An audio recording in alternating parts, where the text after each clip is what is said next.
Huh? 100%. That's the problem. It's just from the VPN. I don't know why it's like water's on the microphone. That's the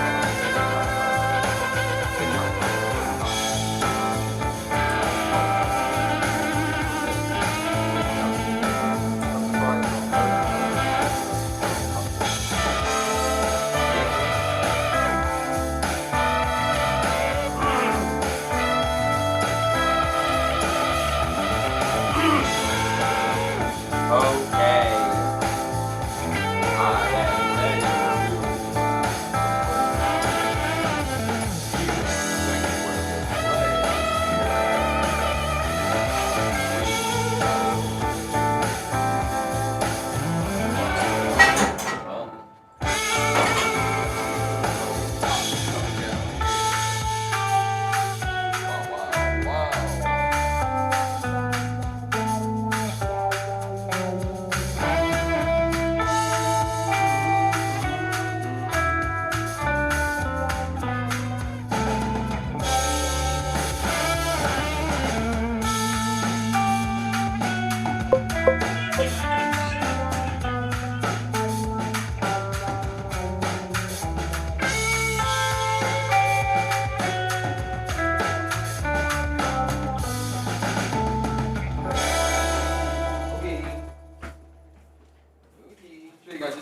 But wait till we intro.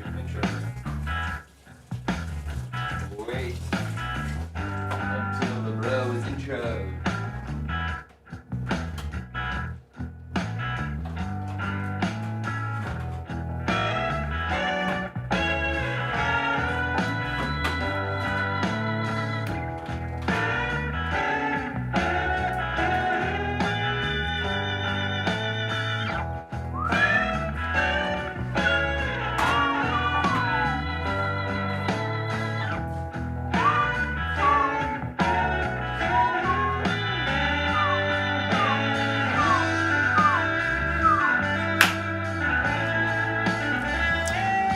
Welcome to CKSK, the Chad Kubanoff Studio Kitchen. I'm Chad Kubanoff. This is my studio kitchen. Today we are cooking the comments, the show where you pick the ingredients and I have to do something with it. On a previous episode, we got a suggestion for something. There it is, a Jack-Gaff fish and chips. So I plays gaming. Thank you for the suggestion. I think this was a cool idea conceptually for a dish. So if you're not aware in the show, every episode you vote for what you want to see next. So this was the winner of last episode's vote, the Jack-Gaff fish and chips. I really like this. I thought it was a really cool idea. When I voted for it, when I wanted to do this one, I didn't really have a concept for it, but I just thought it sounded cool. So then last night I'm thinking, how am I gonna make a Jack-Gaff fish and chips? And I was like, uh-oh, what did I agree to do here? I'm struggling a little bit. I think with the Jack-Gaff, oh, well, let me explain it first too. Jack-Gaff means fish cake. So you can kind of think of it as like maybe a fish cake inside of curry, or a fish cake inside of like Korean style fish cake where you get in like the broth, or even like a fish ball, basically the same thing. So a fish cake, but done in the way of a fish and chips British style. So we got our fish and chips right in front of us, but somehow we got to incorporate fish cake into that. So I think it's a little bit hard, honestly. Jack-Gaff, or fish cake, is texturally bouncy. It's definitely not flaky. It's definitely not soft like a fish would be for a fish and chip. So I when I was trying to think through this, I was having some trouble.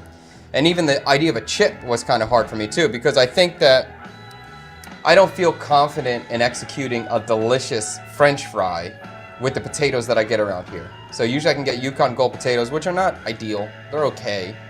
And I was trying to think about how to make this more interesting. So part of me almost went down like potato chip route. I was gonna make potato chips with sweet potatoes and taro and all that stuff.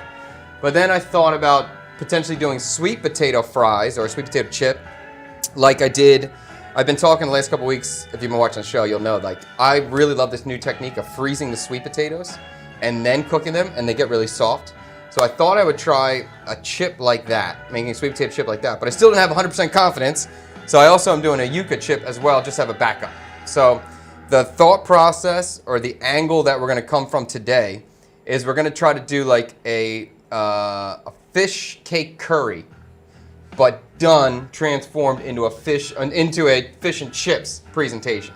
So that's my process. So a lot of the flavorings that we're going to see today is all going to be around that kind of curry-esque sort of vibe, fish curry, fishball curry sort of vibe. All right, first thing I want to do is get started with the chips themselves, the fries themselves. And good morning to all of you watching right now. Go Tank, capturing all the ideas, screenshots, so smart. He is a smart boy, although he just panicked when he saw all that code in the background of that sweet hat. By the way, special guest today, our resident dishwasher, the corrupted child, the golden glitch, the super tree, what's the other thing? The king of lore himself, ST Super Tree, is in the house. My oldest son, who I love so much. Okay, my sweet boy, my sweet child who's so fantastic. He's going to be focused on his schoolwork right now and the dishes in between. So we'll see how active of a guest he is. Hopefully not. Hopefully he's going to be head down, getting his work done, and then get into the dish pit. Right, bro? Nice. Beautiful. Here we go. 1, 1, 1, 1, 1. We got some bits. Thank you for the bits. We're very new to the Twitch world, so we love every bit we receive. A bit is Twitch money. Right when I walked in today, I did cut these sweet potatoes as fast as I could, and I threw them right in the freezer. So this is I don't know if this is plan A or plan B, but it's one of the plans is to make a sweet potato fry or a sweet potato chip. And let's just say my American blood for the rest of this episode, fry is going to be the word I use. I'll try to bring the chip back, but I have a different definition of a chip. So these have just been sliced and frozen. We're going to try to basically just thaw these out in a couple minutes and then fry them and see what the texture is. I may put them in a batter, or I may toss them with a little bit of starch on the outside, but that's it. That's plan one. All right, I'm going to put these back in the freezer, keep them frozen.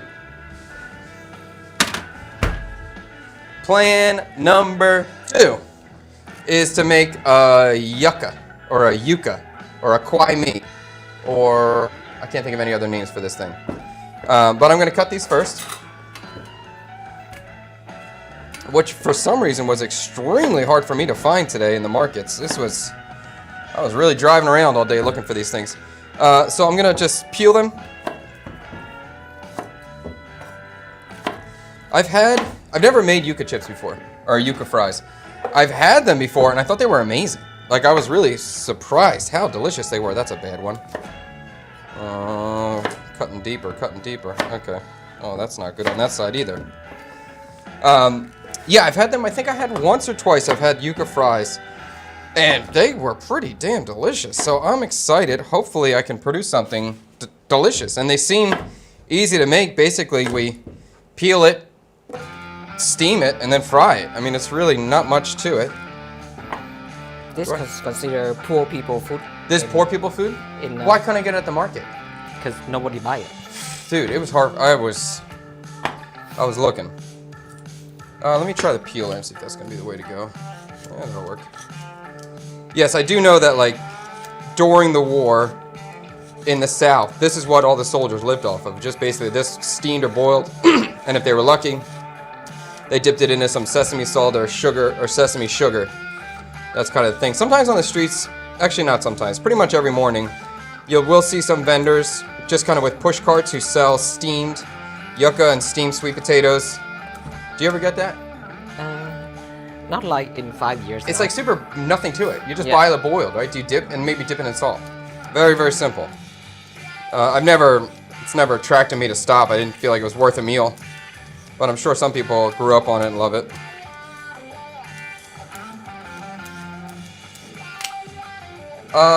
John Tran, perfect timing. When can we suggest new ideas at the end of the show? You can suggest a new idea any second you want. Any second you want. So just right now you got an idea, put it up there. And so in this show, you guys give us the ideas. And then at the end of the show, we vote on them. And we pick the number 1 idea that we want to see next. So the dish, originally the show started as you pick 3 to 5 bullet points. It could be an ingredient, could be an idea, could be a cuisine, could be an emotion, could be anything. And I'll make a dish out of it. But lately what's been going on is these like dish concepts coming about. Like today we have the Jack-Cat fish and chips. We did a bunryo gumbo. We did bumbal ravioli.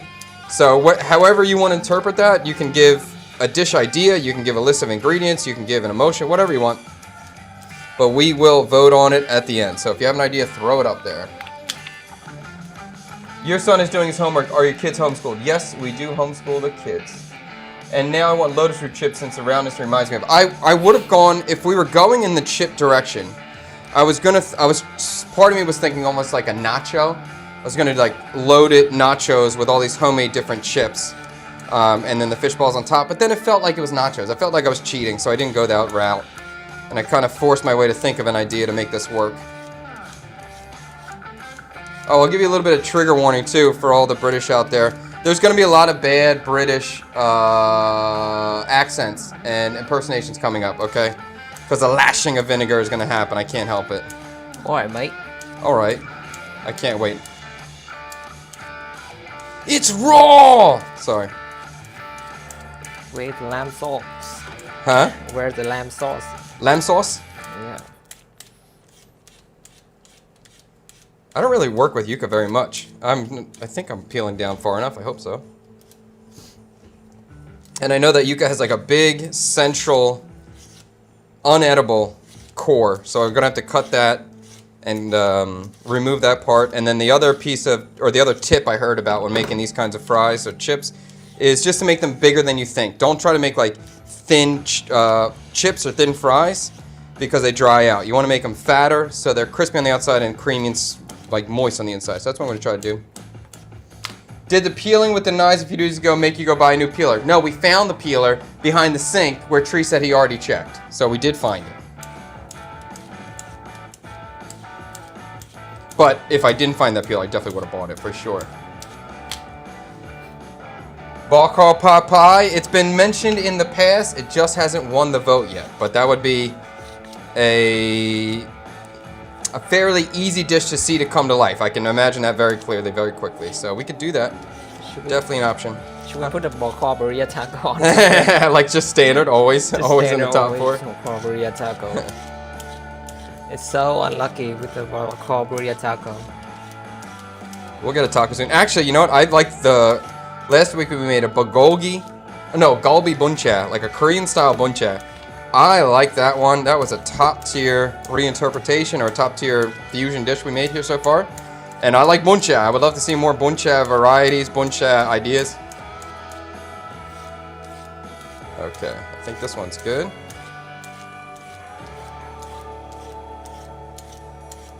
One more. And it's hard though, because now I never know how many people are going to walk in the door, so it's hard to judge how much food to make now. We already have one golden ticket winner. We have one person I think feels comfortable jumping in anytime, and I've sent the invites out to people, so I said you can just stop in anytime you want. So we never know who's going to walk in the door. I want to have at least 3 medium-sized portions available at all times, I guess. Okay. All right, let's cut this thing open. Let's look inside. Hello, Chad. Love JD so much. In the newest video, she is the best. Well, I agree. My daughter is the best. And if you didn't see it, I just posted a video last night of trying a new buncha spot with JD because JD is my buncha buddy. We always get buncha. And one of my favorite pho restaurants, Seoul, is now serving buncha, so we went to go try that in the last video. Seoul? Yeah, Seoul. Pho Seoul. Oh. Yeah. Paratos Vietnam had great looking tiramisu cinnamon roll, but they called it a tiramisu brioche. I don't know Paratos, but a tiramisu cinnamon roll does sound good. Denchua Saoling Bao sounds good. Saoling Bao is the soup dumpling, right? That would be kind of fun. Yeah. That could be really fun, actually. A lot of the Viet soups inside of a soup dumpling could be fun because they're going to be so bright in flavor. I'm sure it'd be very interesting. All right, I'm going to cut these in half. Holy crap. And then we're going quarters. And then we're going to remove this hard part, which just doesn't feel like it's much going on in there. Tang, did you eat this when you were a kid? Yeah. Yeah. Not that much though. But did you never look forward to it? Where you're like, oh crap, fry me again? No, it's just normal. Yeah. I doesn't have any. It doesn't give me any pump to try it. Is this something your mom would make or something you would buy on the way to school or something? No, it's in a long time. I haven't tried it. You haven't tried it in a long time. All right, I think I'm gonna go like that. I hope that's not too small. Maybe I should even do it bigger. The point is that you never will find it in the market anymore. I couldn't believe how hard this was for me to find. I went to a market, 2 supermarkets, and another mini market. But I thought this was gonna, I feel like I've seen it all the time, but I just couldn't get it. Another fan of the last episode. If you haven't seen it yet, it's worth watching. You want to see my adorable, sweet little child eating her new buncha. It was great. I very much enjoyed taking JD out. It's very fun to eat with her. But she talks so much now. My God. I can't believe. I mean, you may think I'm a talker now. You watch me on this show or whatever. But I'm really a very quiet guy, typically. Very introverted. And I can't believe I made 2 children who just talk so much. My daughter and my biggest child over there, Mr. ST Super Tree, the king of lore, the corrupted child, the golden glitch himself. Not that sweet boy. Okay.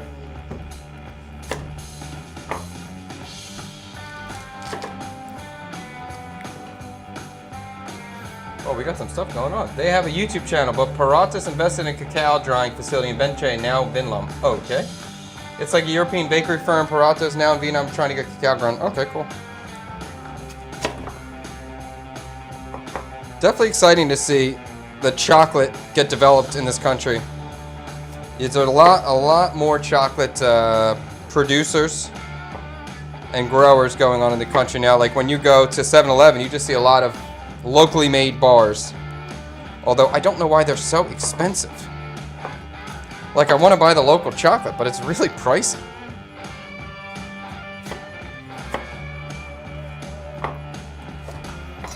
Tang, this is a lot of Kwai Mi. Maybe I just got so excited when I saw it. I was like, let me just make sure I get enough. Let me use a small knife here.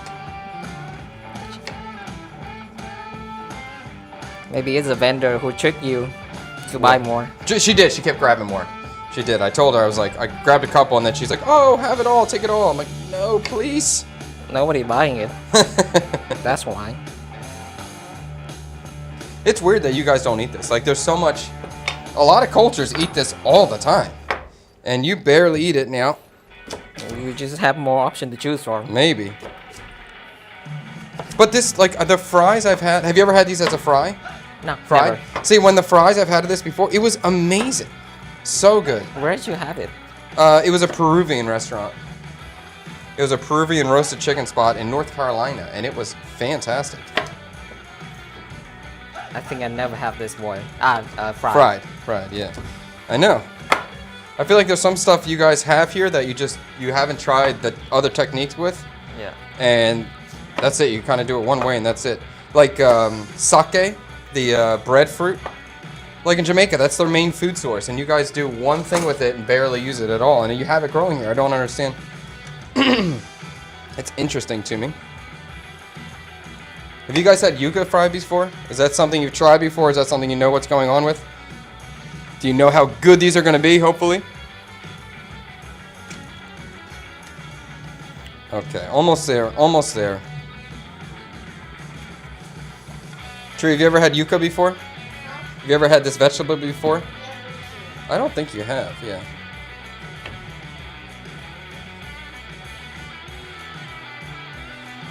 Oh, you know, he's had it with desserts. There's a few different, like, desserts they make with this. That's when he's had it before. And actually, I really like it that way. I think that's quite good. Ben Kwai Mi. That's a cool cake.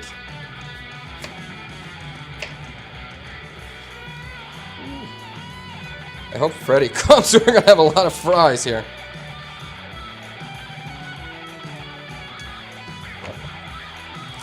Okay. Ben Kwai Mi is delicious. I agree. Yes, JD and I do have a very wonderful song. We have a Buncha Buddy song that we sing every time we go to eat buncha. Oh, wait. There it is. No. There it is. That's the one. Yes. Okay. All right, so we're gonna get these in a pot, and we're gonna get these steaming, I guess, boiling. And then I have a taro here as well. And the idea with the taro is, I was thinking about, you know, trying to make the mushy pea element in some way, because I feel like, why not? It's kind of cool. And originally I was thinking about mung bean. I was gonna do like a mung bean puree, but then I thought I'm gonna have to blend it, and probably texturally it won't be that good. It's just kind of like I'm getting it more to hit the check mark than to be delicious. But then I was thinking about taro. Taro does kind of get mushy when you boil it, and so we're gonna take the taro, dice it, boil it, kind of make it mushy, and then really load it up with herbs, and kind of make that almost like a herb puree to freshen up the whole dish. So let me get some water in this pot.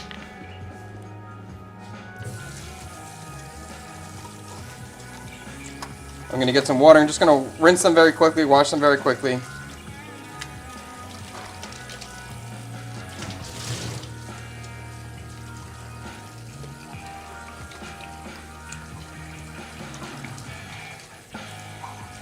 Okay.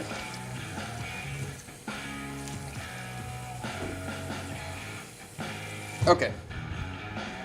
All right, so these I'm going to try to cook them low heat. I don't want them to boil. I don't want them to break apart. I just want them to cook through. And I'm going to throw in a little bit of salt. And I'm probably going to throw in, yeah, I will. I'll throw in a couple garlic cloves in here too.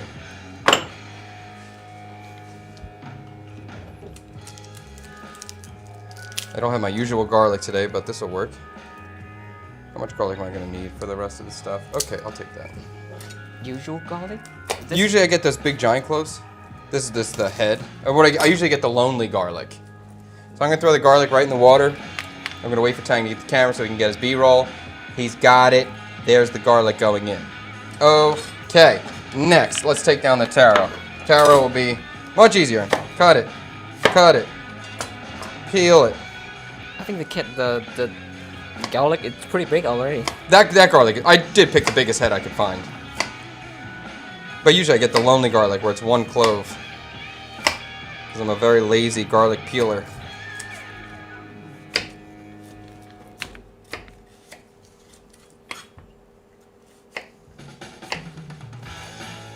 Fantastic at is yucca similar to taro? It's quite different. It's quite different. Taro has like a very aromatic sort of flavor, or aroma, obviously, or aromatic aroma. Yucca doesn't have that sort of aroma. The texture is different. Yucca is more close to a potato and a plantain mixed together, where taro is almost sweet potato a little bit with the aroma that it has and how it goes so well with with like dessert type of things. All right, so the yucca, or the taro rather, I'm just going to cut into a small dice. I don't really care. This is going to break down anyway, so I'm not really concerned about it having great knife cuts on it. I just want to have even knife cuts so it breaks down consistently.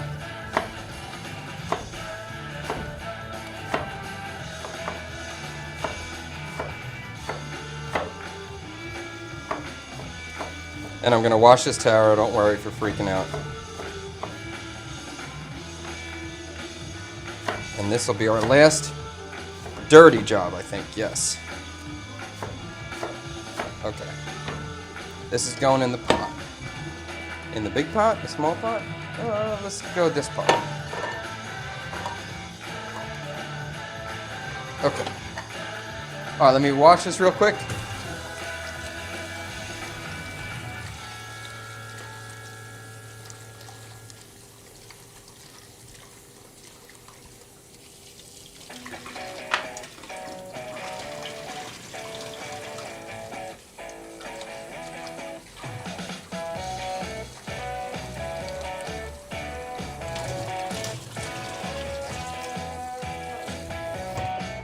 Okay, now we got rid of this board. I'm happy to get rid of this thing.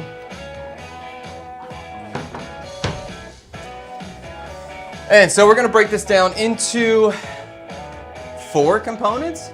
1, 2, 3, 4. I think that's it. Maybe 5. So we have the chips themselves or the fries themselves. And again, we have 2 different styles we're gonna use. We have the fish, or the fish cake. We're gonna get into that a little bit later. That's gonna be the last thing we tackle. We're gonna have the taro, the mushy taro, which is gonna be almost in my head, I'm thinking of it like a tartar sauce. So it's gonna have a lot of herbs. It's gonna have a lot of chunky in there to give us that texture, to give us the freshness, to give us some brightness on there. And then we're gonna make a curry sauce. We're gonna make a curry sauce, more traditional Thai than it would be like a curry sauce. Oh, sorry, I told you I was gonna do it. And what's it? Oh, and then I'm gonna make a pickle. Pickle, I think that's it. Yeah, spaghetti and shumai as meatballs. I like that idea. That sounds cool. Yuca has a stringy texture. That is true. Definitely not a tournay. Boardwalk fries with the kwai mee. That would be very exciting. Let's see how these work out. Like if these are good, we can get interesting with that. Chad, I'm enjoying your YouTube so much. I'm starting to learn via to go there one day. Very cool. Very cool. Someone just sent a message yesterday that they did their school project on the Mekong Delta because of my channel, and then I posted all the videos about the Mekong Delta. Like, that was so cool. If I can inspire anybody, that's really exciting. Oh, and fresh peas are a little sweet too. That makes sense with the taro. Yeah, that's kind of the thought. I think it's gonna work. Oh, Fred's mom is in the chat. What's up? Can you do a bun sale batter fry next time? Like beer batter? Yeah, sure. Yeah. Oh, this is true. Have you ever had bánh cay, Tree? Or Tang? I've never heard of it. You never heard bánh cay? Bánh cay. Sometimes we're here to teach Tang about Vietnamese food. Bánh cay is a spicy cake. It's a fried little thing. Typically, people that sell sweet potato fries or sell fried bananas might sell bánh cay. It's not as popular as it was before, but it's a minced yucca fritter, and it's really spicy. Sometimes, like, they're usually really good. I like the texture of it, but sometimes they are freaking hot. Freaking hot. So you've never seen that? You never had it? Never seen it? Northern dish? No, I've seen it. never seen it before. I've seen it Saigon a lot. Okay. But when it first came to Saigon, it was everywhere, and now it's not as popular. I don't see it all the time anymore. Okay. New thing to try. New thing to try. On my bucket list. All right, I'm gonna throw a little bit of salt into my taro. And I just kind of want to let that go, and I'm going to deal with it later because I'm not really exactly sure what to expect with that. So I'm going to get it cooked, get it broken down, then we'll deal with it flavor-wise. The yucca is looking okay to me. Let's work on this little pickle that I wanted to do. So I was kind of, part of me was like, okay, am I doing chili vinegar, right? Do I do a chili vinegar of some kind? Or usually with a fish and chips plate, we see usually a sliver of lemon on there. And then I also, the chili vinegar, because I wanted to say lashing of vinegar. I really want to say a lashing of vinegar. But the vinegar, I don't know. I just couldn't figure out exactly how to do it making sense so much. So I thought the best way to do it was kind of sort of combine the citrus element and the chili vinegar element. So we're going to like make a very quick pickle with chili, shallot. I thought I was going to use, and cucumber. So we're going to get this going right away so the stuff can kind of start to sour. And this is going to be a very simple lime pickle. We're just going to use straight lime juice. And again, this is just going to give us some real brightness on the dish, a good topping at the end, and give us that heat if we're looking for heat for those who want it. Let me get a little bowl so we can toss it up. Same thing with the chicken and waffle. Do you think this is an imbalanced dish? Do I think it's an imbalanced dish? Yeah. No. Why? Because I'm an asshole. This chicken and waffle dish, my dislike for chicken and waffles, really opened my mind up to like, I'm talking trash on a dish, but a lot of dishes I enjoy are not complete dishes. 2 nights ago we had fried chicken on our balcony. Literally all I wanted was just the fried chicken and a beer. I don't need anything else, and it was delicious and complete in my head, even though if I put a waffle next to it, I'm saying it's not complete, so don't always listen to what I say. It just, sometimes we say things that are not completely accurate, or aren't very logical. But I do think this one, at least it has... What really bothers me about chicken and waffles is when you're putting a bone-in piece of chicken on top of a waffle and giving me a knife and fork. Then I don't conceptually understand it. If you put the fried chicken here and put a pile of waffles next to it, and put a sauce that I dip into, and I eat with my hands the whole time, then I make more sense. But once you give me a knife and a fork, I'm like, wait, what? Why is there a big bone in this thing? That's why. Can the comment box be moved to the upper right? Long comments cover most, if not all, of the cutting board view. I don't think so. Downey Homie. Tang said no! I don't know why. I don't know. Downey Homie, I don't know what you did to Tang, but he's pissed now. We have multiple camera view for all of you. So they didn't cover all of the shot. Okay. I'm going to cut a little bit of shallot. I don't need this to be like super oniony. Is the air on? I'm getting warm. Tree oi! Super tree. I know. Thanks, guy.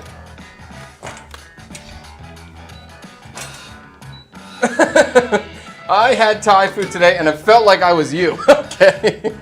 Not Viet, but it was delicious. Well, I'm glad to hear you had a delicious meal. How am I going to cut this? I do want these, I don't want it too big. I think we'll just go down long.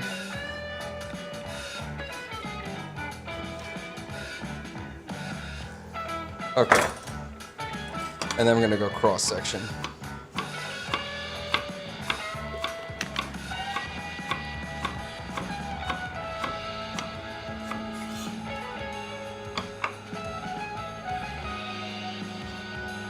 Even with the fish and chips, Tang, that's like, you get mushy peas with it, so you kind of get a vegetable with it, and you get lime, so at least you kind of have acidity. And a lot of times you get tartar sauce, so you got a sauce too, so it's got more stuff than the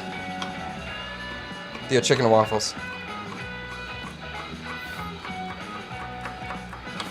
But I feel like every American breakfast is so heavy. American breakfasts are heavy. Yeah. Chad, what sports do you play? Not much now. Before, my biggest sport used to be table tennis. I used to be obsessed. I used to want to be a professional table tennis player. When I was 16, I bought a table tennis robot instead of a car. I was pretty deep. I was in it. Soon to be a pro Fortnite player. Soon to be a pro Fortnite player, maybe. Or at least just a mediocre Fortnite streamer. But yeah, table tennis was my one thing I really got into. When I was a kid, I played baseball, I played football, I played wrestling, I did a lot of stuff, but nothing really clicked as much or enjoyed as much as table tennis. Just going back to check these yucca, making sure they're not falling apart. They seem okay. And I just don't want them to, I don't want to boil them. I don't want them to break. Where it's the exact opposite with this thing, I want these things to break. Why is that blue? What did I see in here that was blue?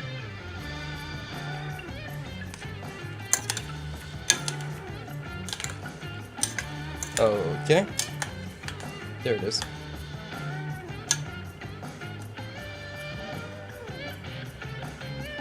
I'm sorry, I just think I see a piece of plastic. There it is. Is that the cutting board? No. Something. Anyway, fragment. We're good. Okay, let's finish this out. Cucumbers right here, shallots are in here. Let's cut the chilies. I want to cut these in decently sized slivers so we can, or whoever wants them can easily grab them. And this is also going to spice up our lemon juice itself, so we will kind of get not quite a chili vinegar, but a chili lime juice. So I think that'll be cool. People ask about the pink drink in the background. The pink drink in the background, other than cane juice. What's the pink drink? This drink? Yeah. Oh, this is orange. Yeah, there's orange juice down the street. There's a guy who sells orange juice for $10,000. It's the cheapest orange juice around. It's like 40 cents a glass. And he's always there. So I get there. I get orange juice a lot. Oh, Nico's in the chat. What's up? What's your Viet dishes you're cooking today? Oh, lately. Oh, lately. Lately? Lately, I made... I don't even know if it's really a dish. I guess it's a dish. It's like raw bitter melon that you cover with ice. And then you kind of get it crunchy. And then you put jab bomb on top or shredded pork floss. I eat that. I've been making... I eat that. I think it's a good snack. Healthy snack. And, yeah. Oh yeah, no, it's definitely not garlic. Yeah. I went to the UK last year and didn't like any of the food. Very carby and meat heavy. That's true. Hey Chad, how's it going? Did Cyber Daddy figure out his immigration status? He had some trouble. They told him he had to come back again with new paperwork for something, and they asked like, what is going on? Why is this why is this so difficult? And the people that were assisting him just said, bad luck. And we're like, okay, fine, great, thanks. So he may have to do a quick trip to Thailand or Cambodia to like get the stamp coming in and out. We'll see. I don't know any more about it, but I know it wasn't smooth sailing, unfortunately, for him. Didn't he get the marriage? Yeah, he got married. visa? Yeah. No, he's getting the marriage visa now. Well, because he got married, he was on the business visa, and I think they were trying to transfer to the marriage visa, but then they told him business visa, and then they said the marriage. Now he's confused what the proper course of action is. Almost like a ceviche vibe on the lemon pepper stuff, which is legit with the fish. Exactly. It's kind of like separating ceviche, bringing it back.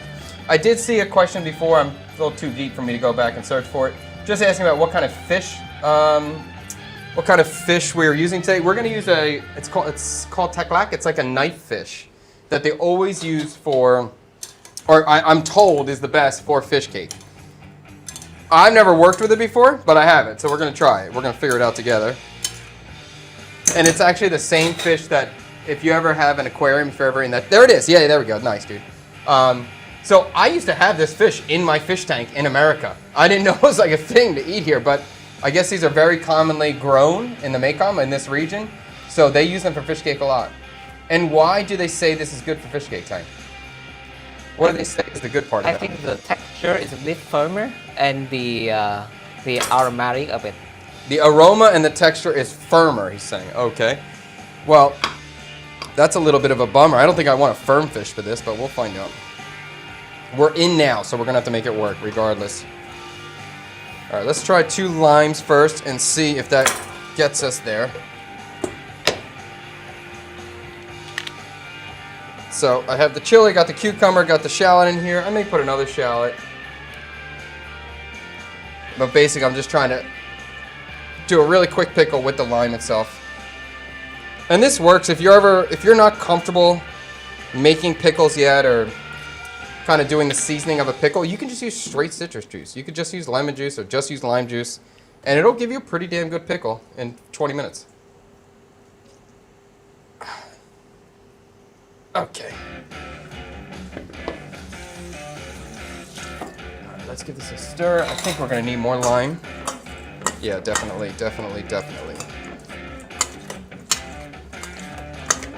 And I'm gonna do more shallot, and I'm gonna do some salt. Actually, I think that shallot's gonna be enough. The taro is gonna have a lot of onion in it. I'm gonna put a lot of shallot in the taro. I'm gonna put a lot of green onion in the taro, so that will be a lot of raw onion already. This has enough shallot to make me visually interested. You know, give me a couple little purple splashes every once in a while, I'll be happy. All right, so let's do another lime, and then we'll put that to the side. Whoa, fish and chips. Oh man, please do pie and mashed liquor with jellied eel next. You know how much I like eels, guys. Jellied eels, I don't know, but eels I like. How about a jellied eel ganchua? A pie and mash would be fun for me, but I've never had it. You know, UK style. So it would be a shot in the dark, but I've seen enough TikTok clips to try to figure that out, what it looks like. But pie and mash definitely could be a fun idea. He's pointing. Guarantee. Oh, I see. Okay. So if you really want to see a dish happen and you're not getting voted on, or you just need to happen right now, you can super chat. How much is this, Tang? $60. If you $60 super chat, guarantees your win for the next episode if you really want to see something happen. So that happened last week with Miss Twee White. She wanted to see this pizza. Fig, goat cheese, prosciutto, arugula pizza. And we made it. It was pretty freaking good. And actually, that episode is now available at the CKSK YouTube page. We just posted it last night. It's a good episode. Yeah, it's actually very entertaining. Okay, mix this, put it aside. Let's see. A dessert would be super exciting to make one day. And if you would like, Tang likes to put these challenges up here. So if you have any, a tier 1 sub, thank you. If you see any of these challenges on the screen and you'd like me to tackle them, any of them, we're switching an ingredient, or you'll see them rolling on the screen. Tang keeps popping them up. If there's anything you want to see or challenge me with, go for it, and we will respond accordingly. I think it's because the fish meat is so soft that the only thing it can do is to be ground to a paste. I don't know. Here, I'll show it to you right now. They have these fish, like the fish you just saw on screen, and they just rip off the skin, and then they don't even flay with a knife. They just use a spoon and just push it, and it comes out. So these are like the little fillets. I assume that, oh wow, it's already pureed. Oh wow. Yo, that's so weird. I expected this to be fillets, because I've seen them just, wow. It is so soft. Who just said that? You're right. JKang3708. I've never touched this fish meat raw, and it is incredibly soft. It's like already a paste. I was expecting to have to put this into a food processor of some sort. And when you see them do it, they scrape it, and it looks like the fillet's still there. But as I'm touching this, it's just immediately mush. I'm baffled. How could the fish swim with muscle that's just mush? How is this possible? That's so weird. Wow. Well, I'm kind of happy I don't have to... Look, here, can we see this? Get a good shot. I'm just going to show you Can you see all these individual fillets in here? These are fillets, like stacked, one on top of each other. There's all these little fish. And then if I just drag my finger through, it's just mush. It's already pureed. Holy crap, that's so interesting. I've never encountered a fish fillet like this before. Do you remember we saw this lady scraping that stuff, the fish? And then this is just, it's like Play-Doh. You're gonna have to wash your fingers after you're done. It's already a puree. That's so bizarre to me. So bizarre. Well, actually, I'm kind of excited now. I'm not ready to mix that at this moment. That's my last step, but super interesting. Okay.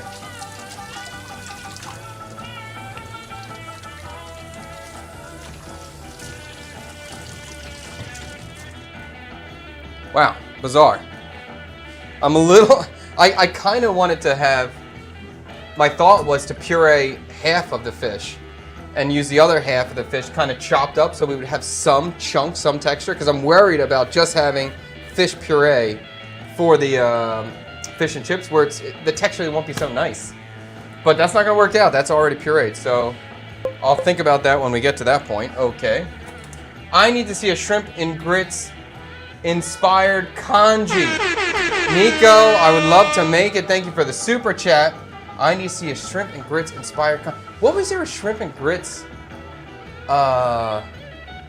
Someone had a cool shrimp and grits idea last week, and I liked it. You remember what it was? He doesn't remember. When Tang gets shy, he gets really quiet. I'm down with it though. I would like a shrimp and grits congee. I would like it, and I have grits.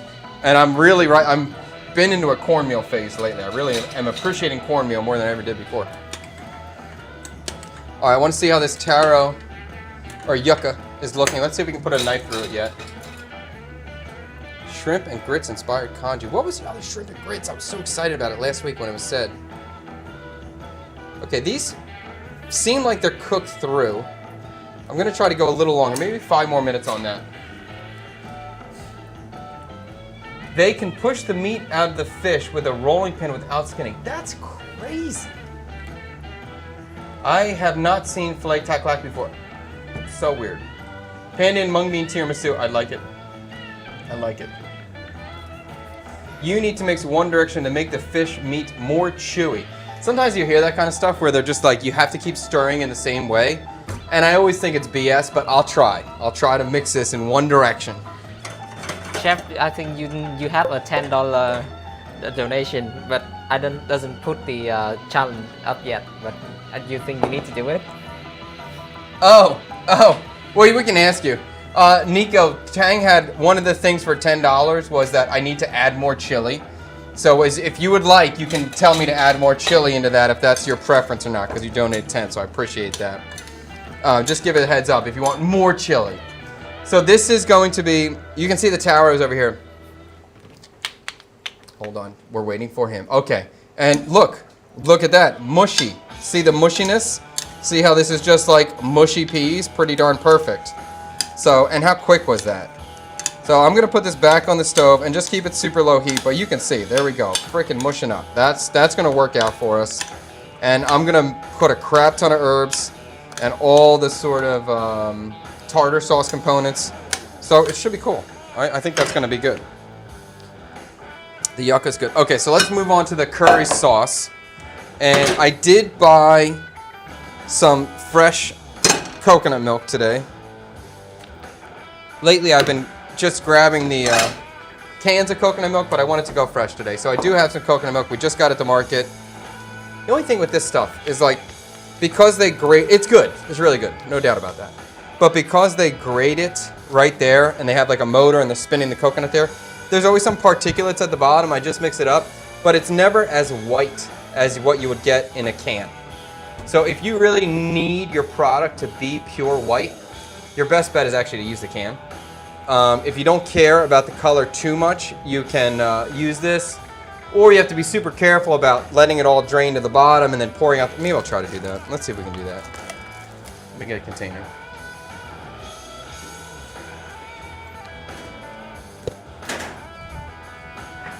So I'll try to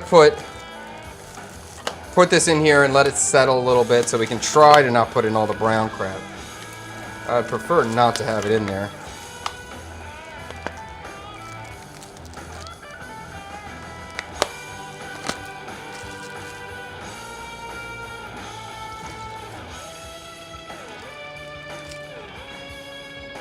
Okay.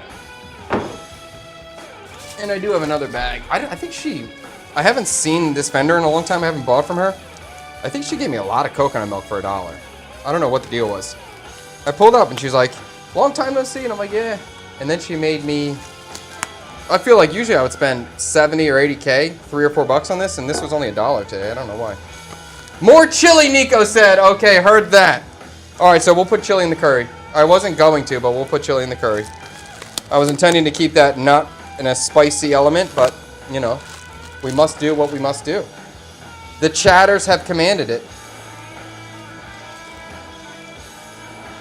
Okay, so we'll spice up the curry. That's cool. I'm down with that. Oh, someone isn't doing the dishes, I see. Yes, chef. Thank you, Jung. Okay.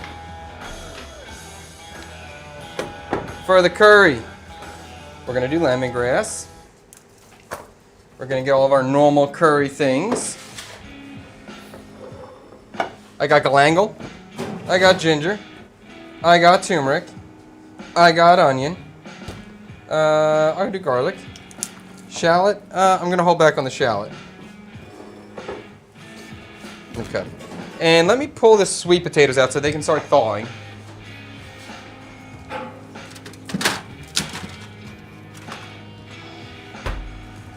So I have 3 trays of the sweet potatoes that I froze, and they definitely feel pretty darn frozen.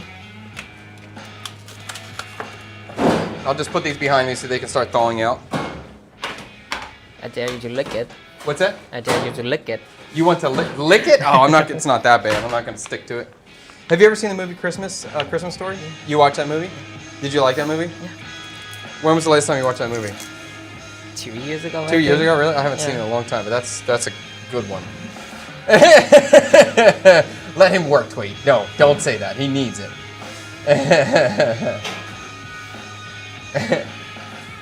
Okay. I'm gonna get out a different cutting board just to cut the turmeric. I don't want to dirty up my board, baby. Turmeric is a rough ingredient for color.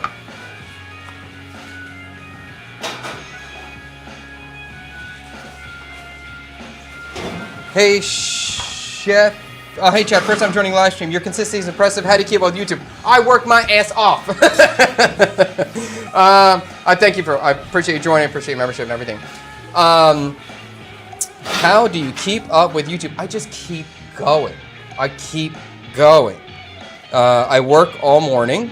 I'm either streaming or shooting content if we're not streaming. And then when I get home, I'm posting. Even now, I don't really edit anymore. Like Tang does all the editing for anything involving these dinners or these streams and CKSK. And Mr. High does all the editing for all the vlog content you're seeing. So I don't even edit anymore, but I'm still working a lot. It's still, every time I get somebody to help me with a certain workload, then I'm like, okay, we can work more. We can do something else. So, and that's why I don't respond to any emails or messages or like, I just don't have time. I'm really, being a content creator, especially if you're really trying, it's never ending. It's endless. You just keep freaking going. It never stops. So it's super hard. It's super hard. But at least now I'm like happy with what we're doing. I feel good about this. I feel good about the streaming, and I feel good about the vlog content we're doing. So at least the effort feels good or feels right. All right, the yuca I'm gonna strain.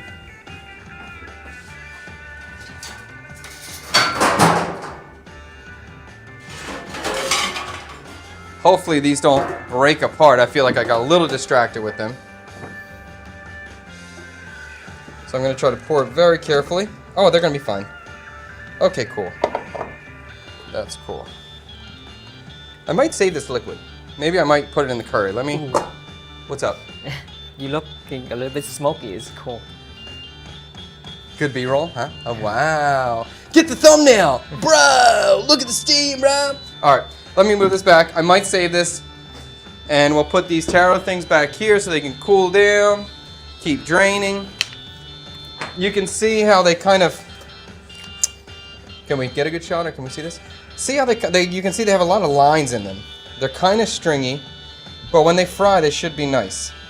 And I feel like this is a really good cook on these, where they're starting to swell up and split, but they're not falling apart. So I feel like this is going to be a really good start.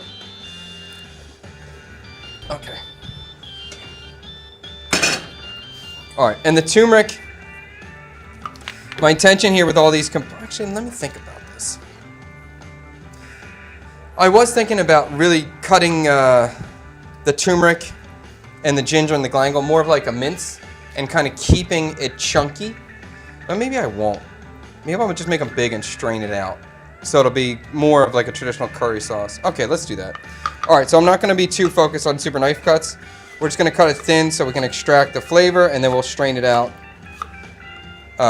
so we can have a nice, clean, smooth sauce when we're ready to go.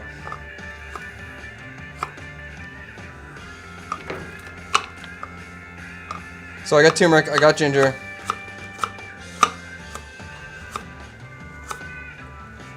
Do I even want to fry it? Let's do some of this. Some of the coconut milk I'm going to put in the pan now.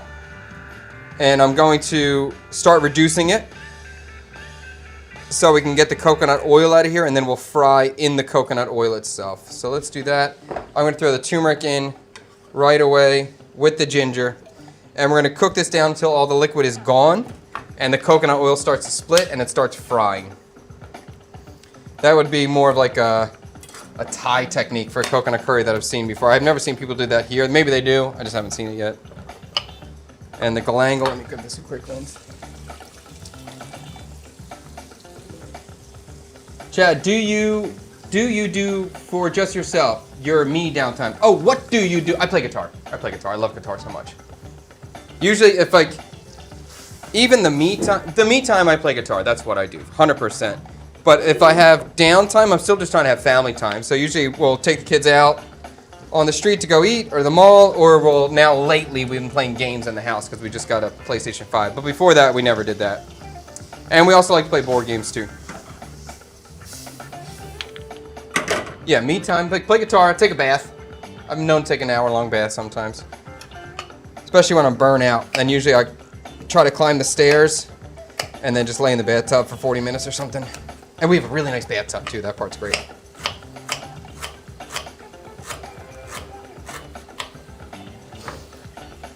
I like it when your other editor low-key roasts you with the clips and he chooses. Yeah, he's great, he does some good stuff, I like that.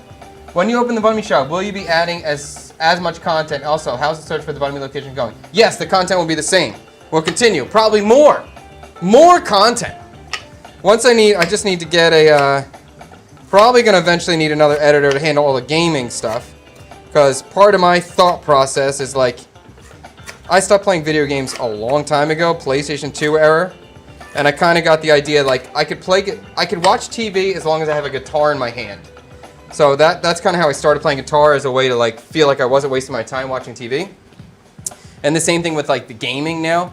Like I can't just play games. I don't feel like I can't do that. I have to be doing something valuable, I guess, in terms of a business. So it's like, okay, I can stream playing the games. Okay, so now we'll start streaming the gaming content with the kids. And then I'm definitely going to need an editor to break down the clips because I won't be able to handle all that. The studio does smell quite good.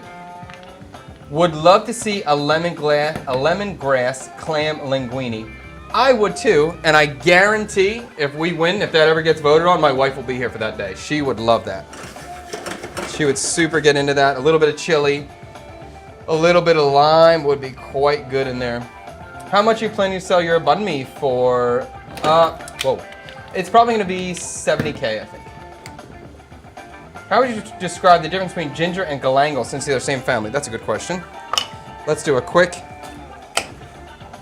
moment of that.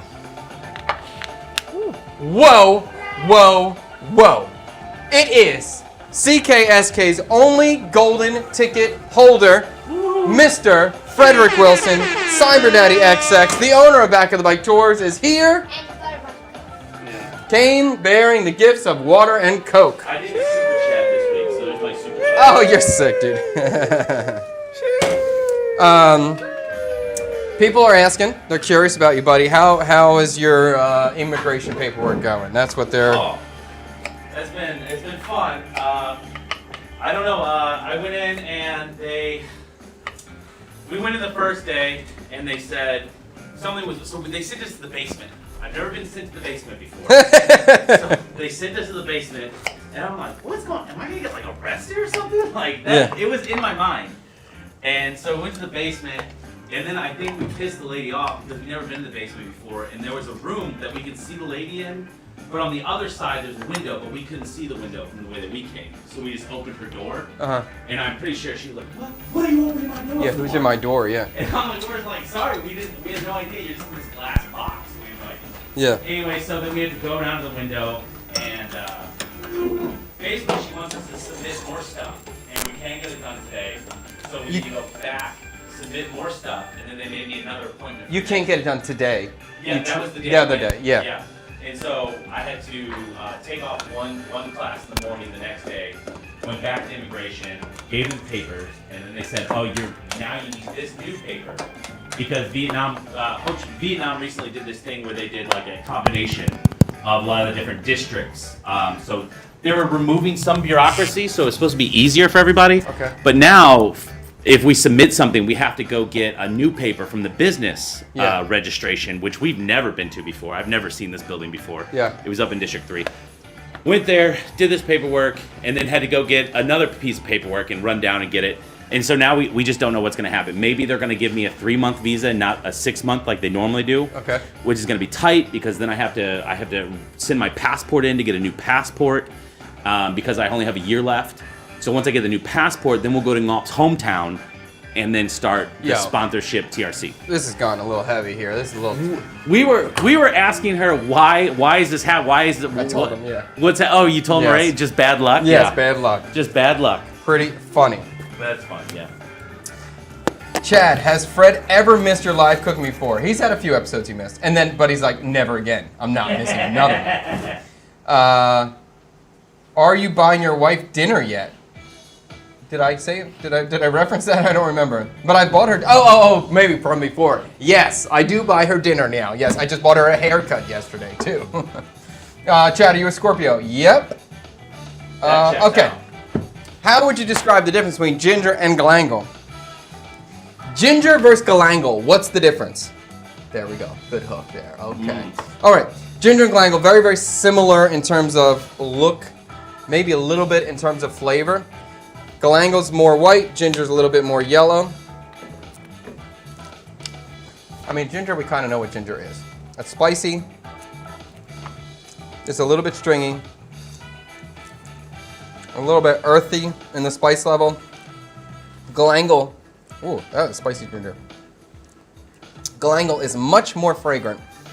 It has a little bit more of a flowery sort of aroma. It doesn't have the same spice level that ginger has, although it has a spicy sort of element to it. It's not spicy like ginger is.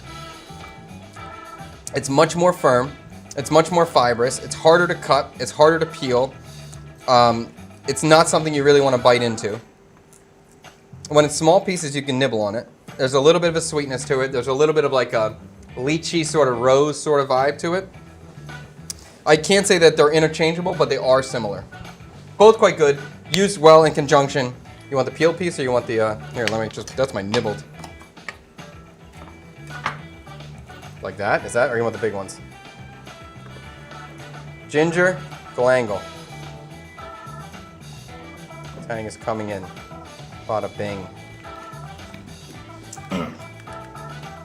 Galangal's a lot woodier, yes, yes. Very hard to even get through. Some pieces are easier to nibble. Some pieces are really, really fibrous, like impossible to nibble. You should make a dill fish sauce inspired tartar. We're getting there. We're getting there. Give us some time. We're getting there.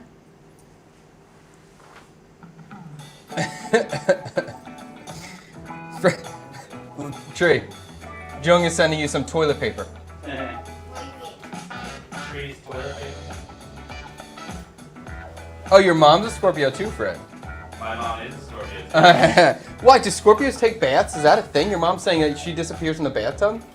Is that how you knew I was a Scorpio? Her Scorpio nature. Is that what it is? Somebody gets stung. Is that a common trait of Scorpios? We disappear in the bathtub? Maybe just disappear and cool down. Maybe, I don't know. That's Do interesting. you need to take time to cool down? No, not anymore. Maybe when I was younger. Yeah, I agree, a little bit of time would There's have been. a Vietnamese meme about Scorpio. What's the meme about Scorpios? It's like a teacher that got really angry and they post a videos of her and they become a meme. It's just like, I'm a Scorpio, I can do whatever I want or something like that. That's the teacher said? Yeah, Oh, Reese. and she just yelling at the students, so she become a meme. She was yelling at the student, said, I'm a Scorpio, I can do whatever I want. Yeah. You Oh. Vietnamese, you know what I'm talking about. Okay. Oh, and Nico, we're gonna get the chili in there. I did not forget. Maybe we should do fermented chili? Exactly. I mean, it's so old. Should I use the sweetened chili? I have the chili jam. I think I should use chili jam, probably. Yeah, I'll do that. All right. You know, they asked if I ever missed live stream. I did think about, like, I need to take a break and not be on Chad's live stream, like, take a little time off, like, not be on there. But it's just so comfortable to come here and work. What can I do? And Freddie, this is like, he has a split day. So this is kind of the middle of his day. He's off anyway. He can't, it's too far for him to drive home. So he's either going to go to another coffee shop, go spend money and not be comfortable, or chill here, not spend any money, do whatever the hell he wants. I didn't get to see my friend. And you have a golden ticket. You have it, dude. You can do whatever you want. Tang, we heard that meme is so old. Yeah, it's super Oh, old. but it's still.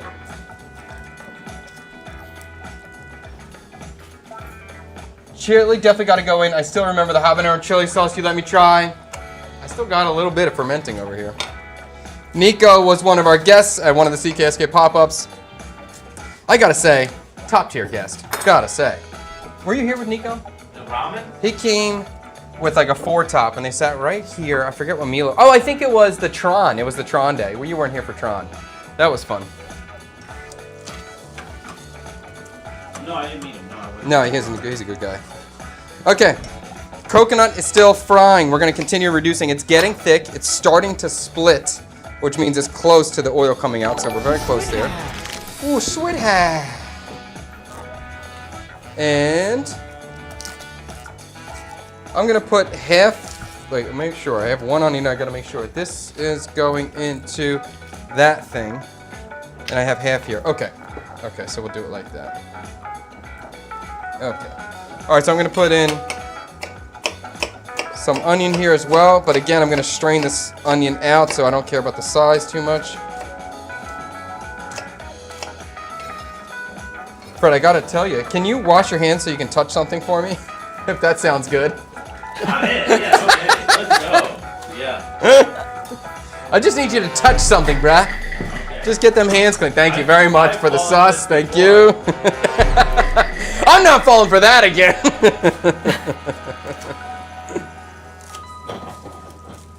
Okay. That sounds sus, bruh. And Fred gets free AC at the CKSK studio. How lucky. Yes, top tier.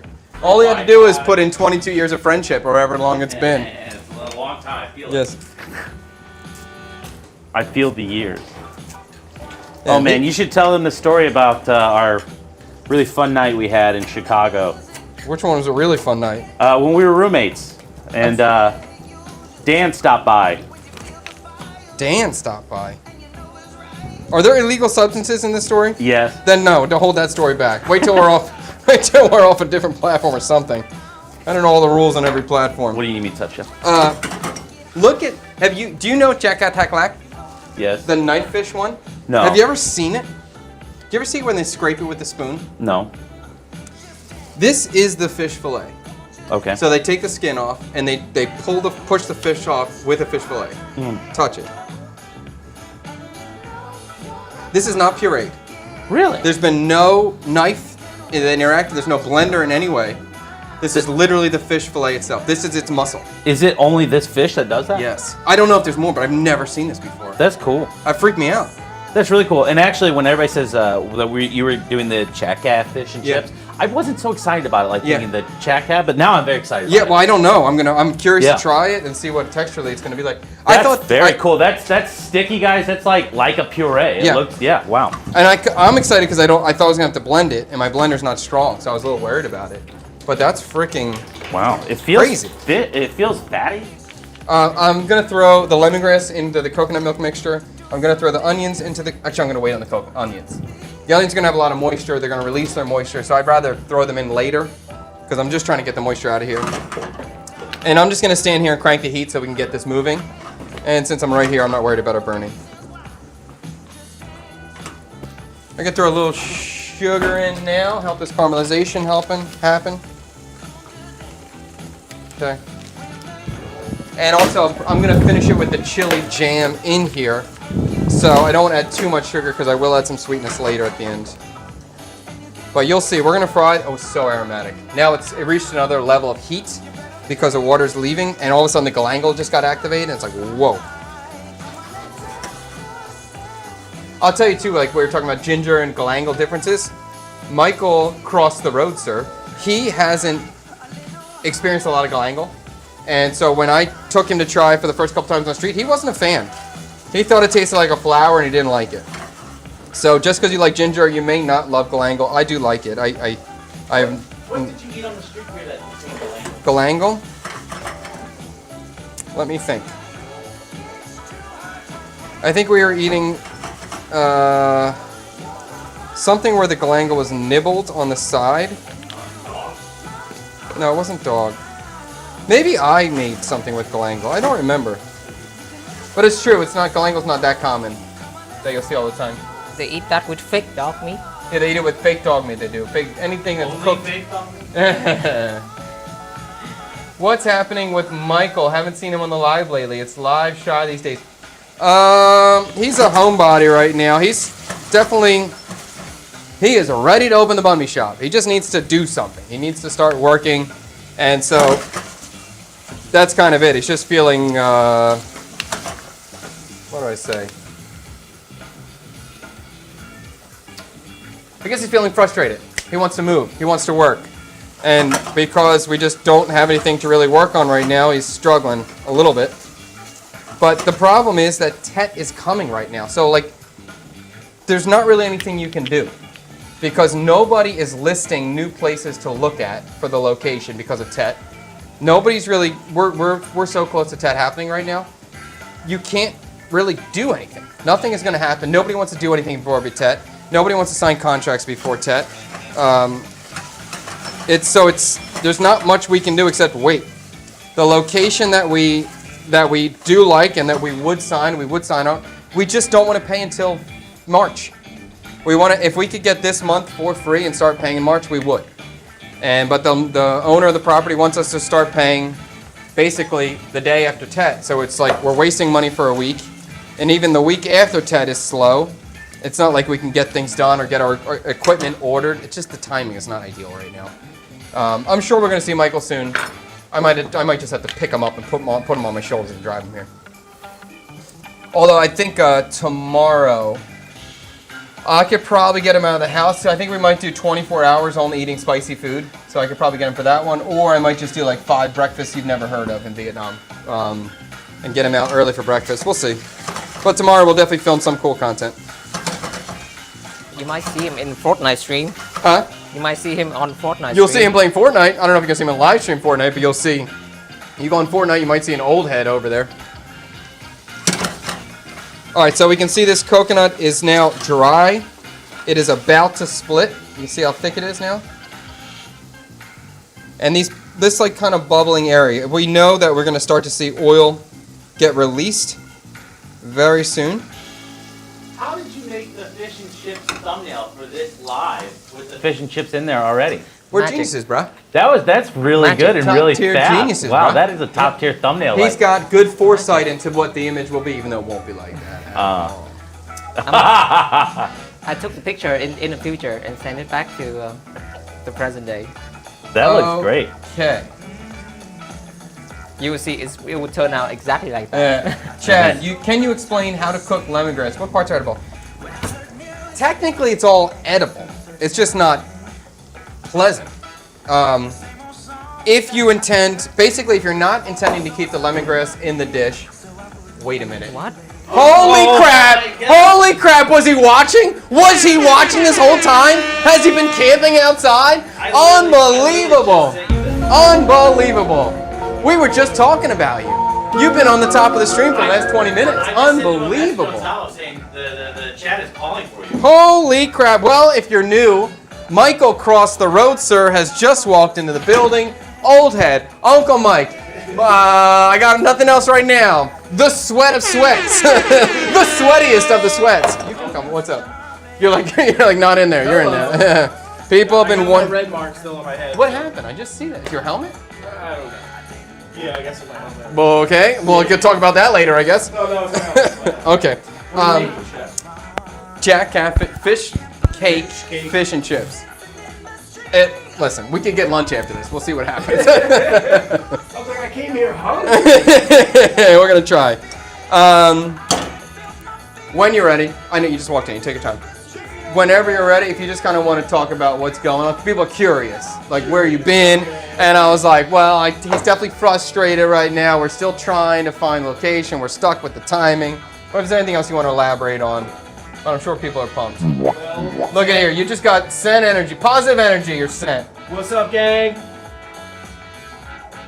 Oh, well, I'll put that one up there. Well, Maybe that's why we haven't seen Michael this whole time. Yeah.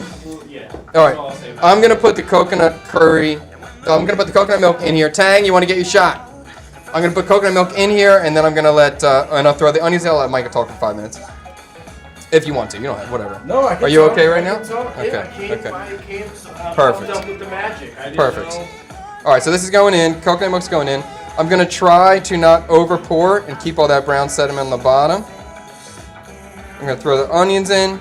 We'll get it on low heat. Let's see what's going on in Old Head's world right now. He does have a beautiful cat. We do love his new cat so much. Bunmi Sweet is Bunmi. the star. Yo, can we bring Bunmi on a Bunmi episode? We should do that. That'll be really She funny. does really good at the coffee shop. I take her to the coffee shop at least 2 or 3 times a week. And aside from the resident dogs, everybody loves her. And I guess it's funny too, because I had a cat in America called Princey. And then when I left Philadelphia, Michael took Princey. And then he took Prince all around the country. And then Prince was riding, like they used to ride bicycles together. Like you always have an adventure cat. You always have a cat that goes out. Prince was tough because he was definitely a domestic prince. He was the Prince of South Philly. So I tried to adventure with him as much as I could, but he was such a a home cat or a house cat that it was difficult, but he did love riding in the basket of my bicycle. And then, you know, he lived in a house in South Philly with me, and my brother and I lived in that house, and that's His where... mic is not working, Tang. Am I, Here, okay, we changed it? fixed it. New we mic, fixed am I good now? it. You're good now. Dang. But yeah, so Prince, he actually passed away last year, R.I.P. I know my younger brother took care of Prince for the last, I'd say, 6 years of his life, because I was traveling quite a bit, living in the van. So, but Bun Mi is my new cat. She's a star. She's about 2 months old now. And you're kind of already training her to be an Yeah, adventure yeah. cat She's with been you. on the motorbike a couple times. I try to get her out there. He's got a little backpack with like a little like thing for the cat. It's like it's like a cat carrier Yeah, with it's backpack funny. It's straps. funny. It's cool. It's always funny when you see somebody got a cat or dog on their back on the I'm bike. that It's guy. hilarious. Trust me, especially I think in America or like Western culture, it's a little bit more normalized to being a cat dad. But here, you know, the view of house pets and animals is a little different. And seeing me just like walk around with a cat in a bag, people are like, "Is this dude good? What's up with this dude?" Okay. Even without a cat in the bag, they'd be like, "Is this dude good? What's Yeah. up?" You think it's normal? Yeah. Why I left him Yeah, out. I think for our generation it is, but like especially some of the older people, a little bit older than me. What are you doing over there? Oh, no, that's when someone donates any money, it goes automatically to that. happening. I don't think I would.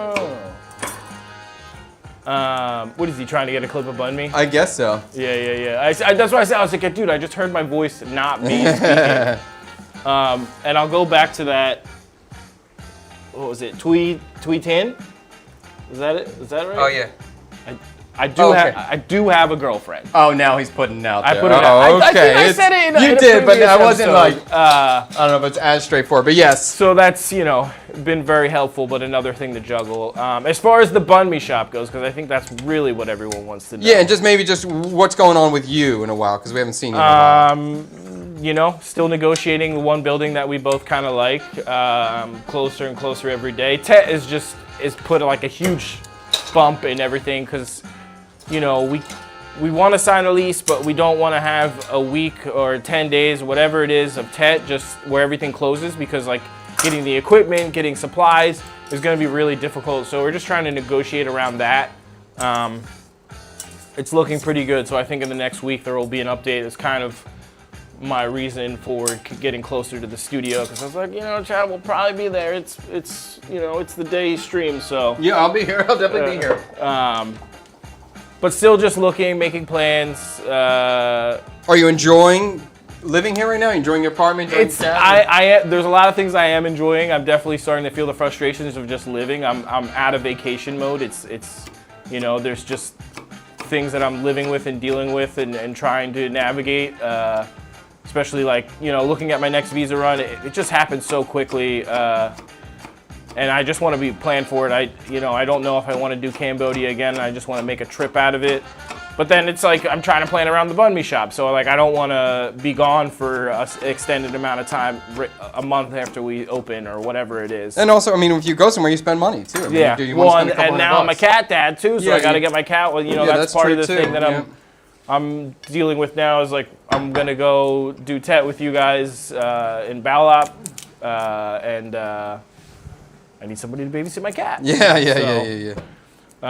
Just getting into the normal frustrations of just living, which I don't think is specific to being in Vietnam. I think it's just the stress of living, and I'm settling into my new lifestyle, and you know, it's just a little more intense, a little more things to care about, especially now having a cat and a lady.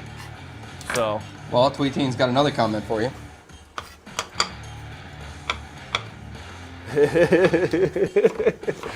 Yeah. I'll keep it with the cat. I'll keep it with the cat. Might take him a while to catch up. We'll see. We'll see. And if he starts catching up too, I'm gonna get really aggressive to keep that gap widening. We'll see. Got to talk to wife. Yeah. How about let's do your top three, or maybe if you got them, top 3 hardest things about living in Vietnam, and then top 3 easiest things about living in Vietnam. Hardest things about living. If you can only get one on there, go one. But if The you got hardest thing is just like I don't speak the language, Yes. you know. So like even a small example is I got internet in my apartment, okay, and I'm trying to do something with my router, and I get the app, and none of it translates to English. I don't read any of it, so I'm like taking screenshots of each page and translating it, and then trying to work my way through the app just to get my computer to hook up to the internet the right way. I'm trying to, hardwire it. right, something that might be a 20-minute job in America is now. It's something that was so simple to me in America is now this whole thing, and I need somebody to help me really to get through it in a efficient time manner. And it's the same thing, like there was a small issue with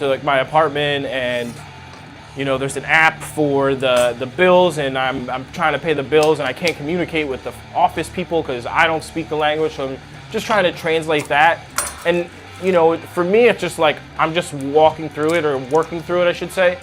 And I can tell that I think that sometimes the locals will get frustrated with it, because I just don't know, and they're just trying to explain it, and I'm like, so that's frustrating. And I just, being this age and experiencing that not for the first time, but more often, it's just a different feeling, I'm just used to being a local and being confident in a lot of things, and being able to just,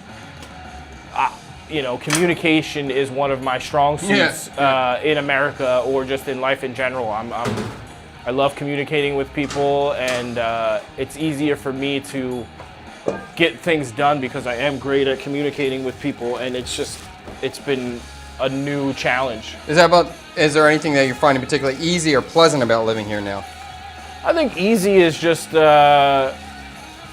everything's like, at least the things that I want to do are affordable. Yeah. And I can afford to eat the food that I want to eat.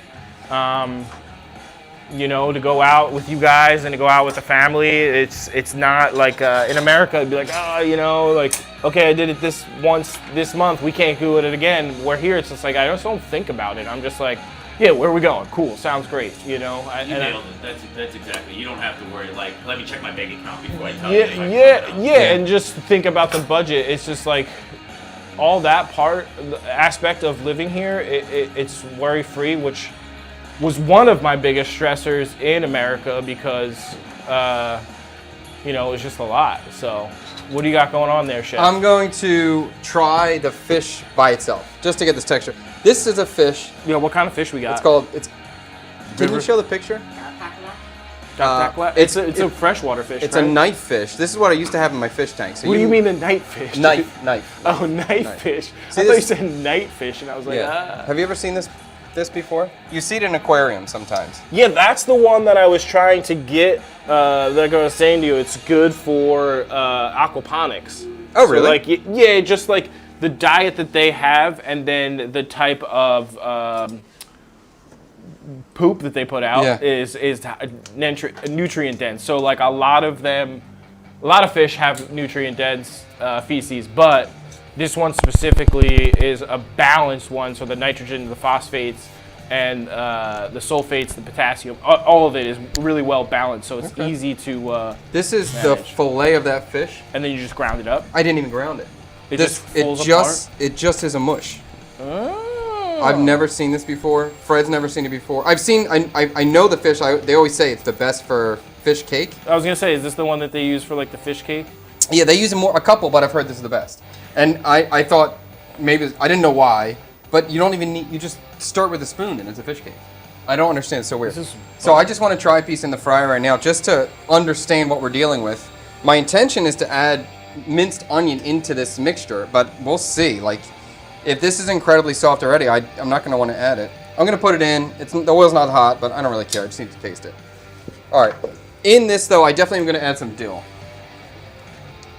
It's fairly common that we'll see dill in fish cakes here, and I like to keep that trend. I love dill, so I got no problem. My biggest concern with this whole thing is the texture of the fish for trying to get a true fish and chips. Yeah, I was gonna say, so you're doing a fish and chips. You got potatoes for the fries? What are we talking? Are I got you making sweet potato fries and I got yucca fries. Ooh. So- See, in my mind, and this is just me being creative or whatever out of the box, I thought you were just gonna make fish and chips, but the fish would be the chips. It's the thought, but I didn't think, because I was on that way, and also I was thinking of like chips, and I was kind of going nachos. Remember those orange chips that you got at the market that you dip in the tamarind? Oh, I yeah. thought about using that too, but then it just didn't feel like I was going to hit the dish. Like I was trying to, I still haven't been able to find the one with the pineapple again. oh, pineapple in the sauce? Yeah, in the There's tamarind. someone at Chotan Mi who does sell them in the morning. I haven't got it, so I don't know what her sauce is going to be.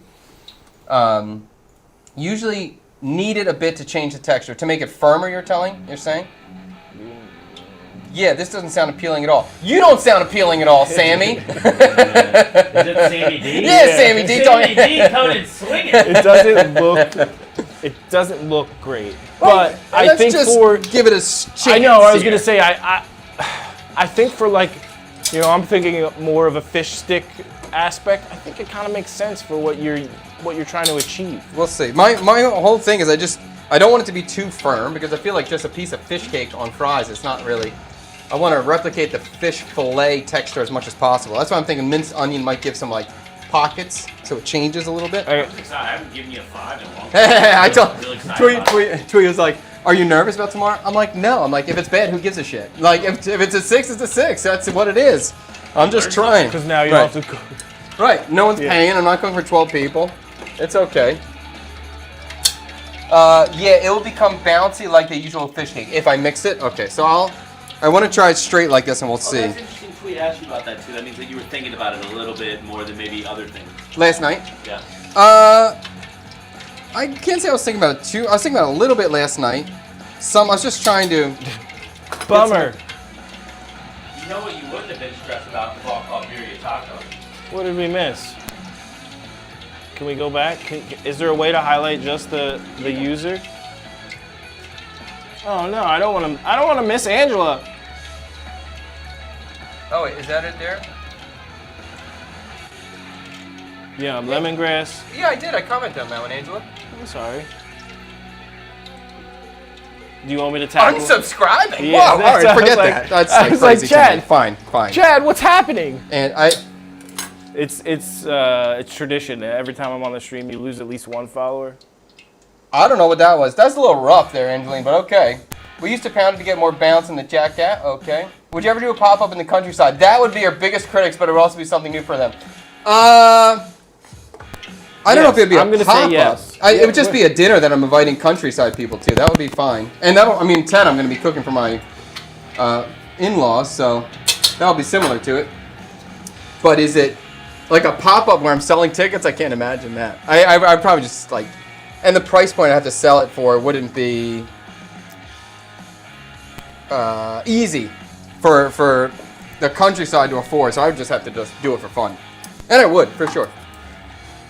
I've cooked for them before. I think one of the first things I made for my in-laws in the countryside was like chicken and dumplings, and they were baffled.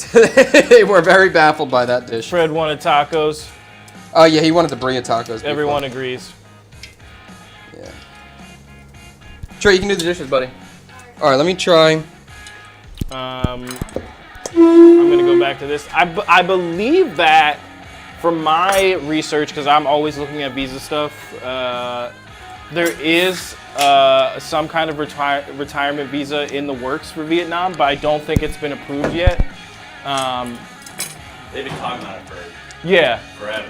but I think like this year, it's like one of the things that they're going to approve or not approve. Oh, really? You know, like I don't, you know, I'm still learning about the government and how it works, but in my research and like some of the stuff that I see, that's one of the things that pops up a lot. I So. think Kim Young just talked about that recently. Yeah, and I did talk about the. I don't know. And if Angeline got that upset that quick, there's nothing It's I can do fine. about it. It's fine. The fish cake, the fish itself is actually does taste like a fish cake already. It's chewy. It's bouncy. I would tell you, but Chad ate it all. No, As sorry, per buddy. usual. He It's puts not everything in his minced. mouth. It's not mushy at all. It's chewy. So I will put the onions in there. I mince the onions up, and I'm gonna throw them. Cut with that knife, it just makes them feel so hot. You like it? No, that's good. Nice. Yeah, good cut, buddy. And I have a little bit of trim from shallot and garlic. So I'm just gonna throw that in there with it too. When we learned how to cut in culinary school, Yeah. I remember being told not to have the Finger. thing on the over the top. Yeah. How do you feel about that? F you. But for people that are maybe I hearing that agree. advice. The only time I really use my finger on the top is with this knife, and because it's very thin, It's a little bit longer too. You think that has to do It's not with the it? length, because even on my big boy knife, it's rare I'm gonna put my finger. I never put my finger out on this. I always choke up. It's because this knife doesn't have any weight to it. It's super thin, and I find that I just want a little bit of extra strength on my finger when I'm going through it. And it's not even something that I did consciously. It just kind of naturally happened, and it doesn't. I don't feel it slows me down. I don't feel it's a hindrance. With this particular knife, I feel it works well for me. So I did have some leftover shallot and garlic, and I minced that up on the top of my board. This I'm gonna add to the taro, the mushy taro, and then this I'm gonna add to the fish cake right now. And I want to really cut a lot of this fish with vegetable matter to try to just soften up the texture, because it's pretty chewy, surprisingly. So let's do some fish sauce. I'll probably add a pinch of sugar. And then I'll do another sampling test to see if we can get this flavor right on point. I think we're definitely gonna need more fish sauce though. I'm talking like a teaspoon of sugar, not much, because the curry's gonna have some sweetness to it. Okay. You guys upset somebody while I was in the bathroom? What? You guys upset somebody while We I was in lost the a bathroom? subscriber. I don't know what happened. Really? Yeah. Wow. Yeah, she was What'd you pissed. do? It's I just answered her tradition. question. The other viewers came for her too and said like, "Yo, you did." What was the question? I don't know which one she's. The first one was about lemongrass with clams and linguine, and I mentioned I would like that. That sounds great. Yeah, I know. It does sound good. And then the other one, we should vote on her pick, by the way. We should have her pick be the winner. I'm gonna lean into it now. And I think she asked about if lemongrass is edible, and I answered it too. So I don't know. Oh, you did. You talked about that. I know I did. Oh, maybe you started talking about it, but you didn't go deep into it. He does still do food tours. Check out chadkubinoff.com to book a food tour. I'm mixing this jacka in only one direction. If you did the linguine with clams, Yeah. would that be a pasta dish where you would add a Montbert to that? I could. The Montbert, so this is the first time that I don't recall ever using this as a cook, making Yeah. like a butter noodle. I don't know why, I should have, but just the water and then whisking the butter into yeah. it to make like emulsification, right? And there's your sauce. It was great. I did it the other day. It was great. And I'm just curious if he would use that for, like, would that go in the linguine?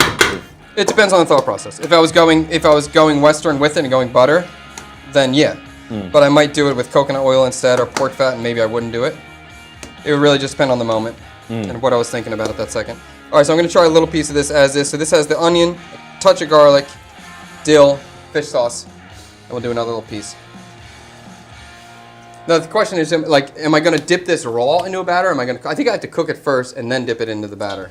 Are we You- doing like a version of malt vinegar over the top of this? I have a, I think you mean like a lashing of vinegar, like a chili vinegar, yeah, lashing. Yeah. But instead I have a lime juice that's been with cucumber and chili and shallot. So that was kind of the malt Oh, that's vinegar cool. idea. Yeah. That's chatifying it. Yeah, it's chatifying, exactly. Yeah. Yes. Shatifying it. Yes. Monday, Wednesday, and Friday usually starts at 11. This stream 10. Just 10. Where are you at? 10. I'm right here. Right here. Last one. Yeah, we just gotta make sure we highlight the comment. Oh, sorry. It did highlight. There we go. Yeah. Monday, Wednesday, Friday, 10 a.m. Indochina time. Sunday, Tuesday, Thursday, 10 p.m. Eastern Standard Time, depending on where you're watching. Okay, I like the look of the jack-out. Looks good now. I think the oil's hotter.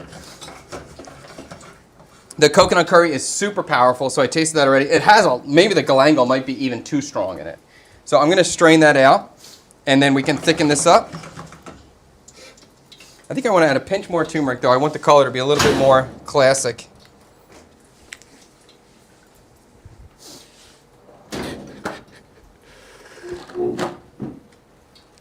If I have it. I don't think I have to. Oh, I do. Okay. Hi, Fred's mom.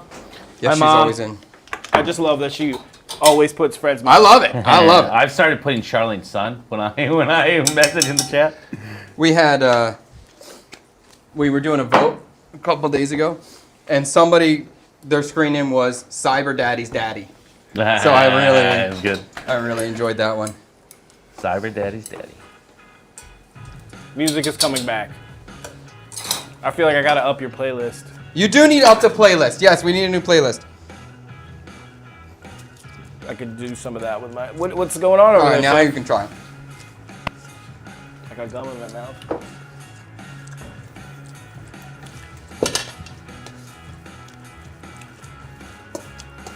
It's bouncy. I like it. But oh, fish sauce. I like it in terms of a fish cake a lot, but when I'm imagining this inside of like a fried fish, like a fish and chips kind of vibe, I don't love the texture. Honestly, I'm thinking of it. I want it to be crispier on the outside, maybe. I just want it to be softer on the inside. A softer. It is Yeah. very bouncy on the inside, Yeah. as I think someone put it. But honestly, the texture on the outside almost doesn't need like a batter. I think if I put a little flour on the outside, it'll be crispy enough that like a batter might not even feel right. I would try it because I feel like for fish and chips, like you do have a substantial like outer layer. Well, this could be frying for a long time. Like the way that puffed up in different angles, it looked like the batter on the Yeah. outside. Let me see With if I the have dill, an it definitely gives me that. What's that fish soup that I like so much? egg. Bon Carodam. Bunkan Rodam. Yeah. It's very a little like that vibe with the fish and the dill.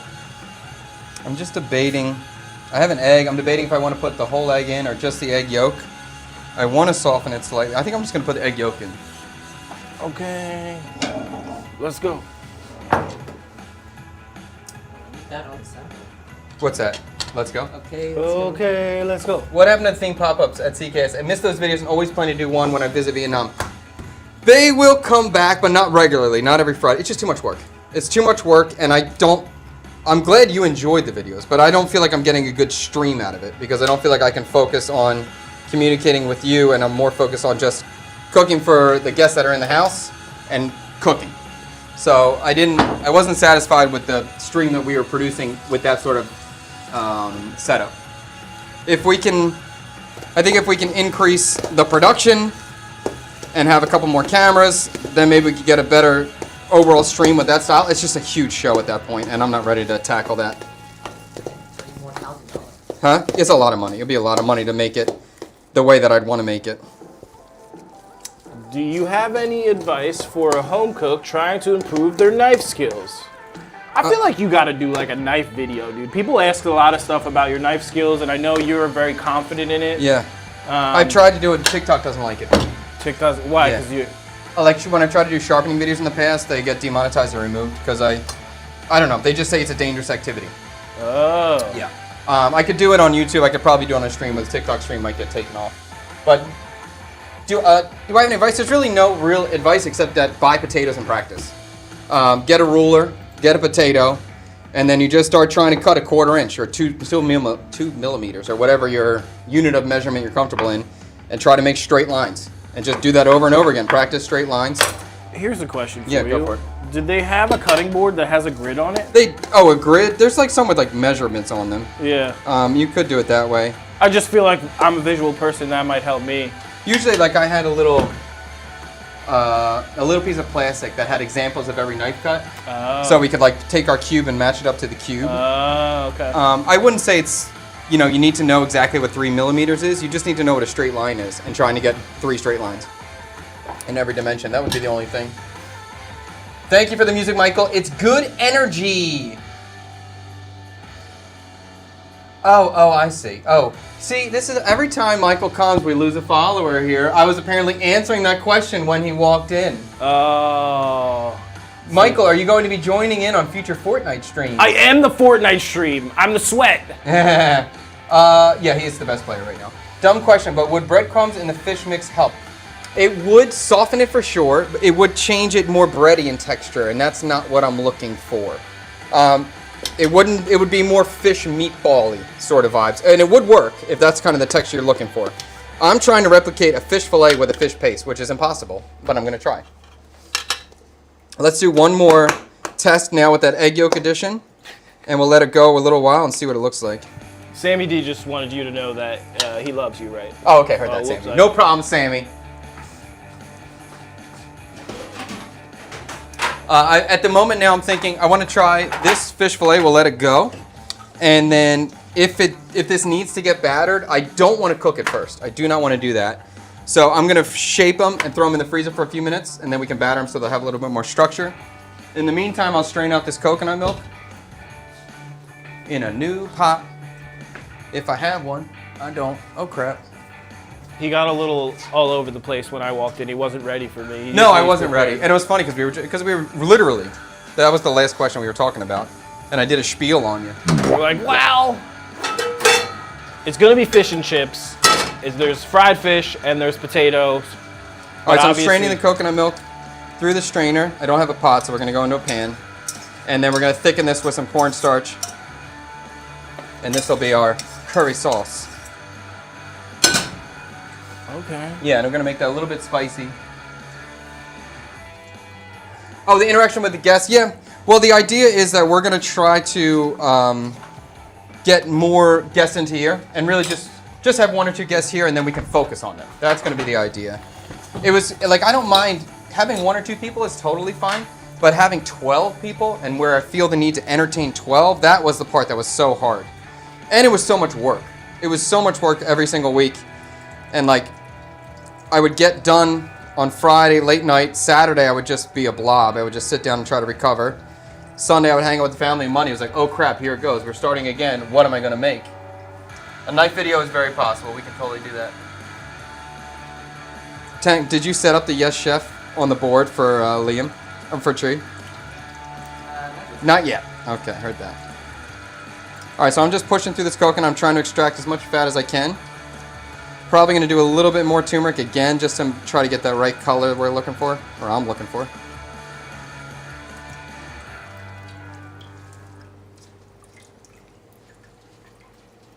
Bun Mi is bilingual, by the way. She speaks both. It's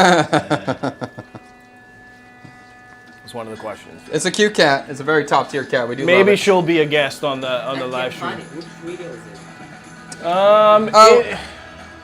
It's at the end of the fish video. Oh, wait. It's a, It was at the PS5 day, I think. yeah, it was where we went to the market. What day was that? So that was a fish thing we had. The It was- dumpling day. Yeah, that's right. The dumpling one. That's right. Yeah. dumpling day. Yeah, when we Dumpling. went and got the hand soy cow, dumplings. soy cow. Soy cow.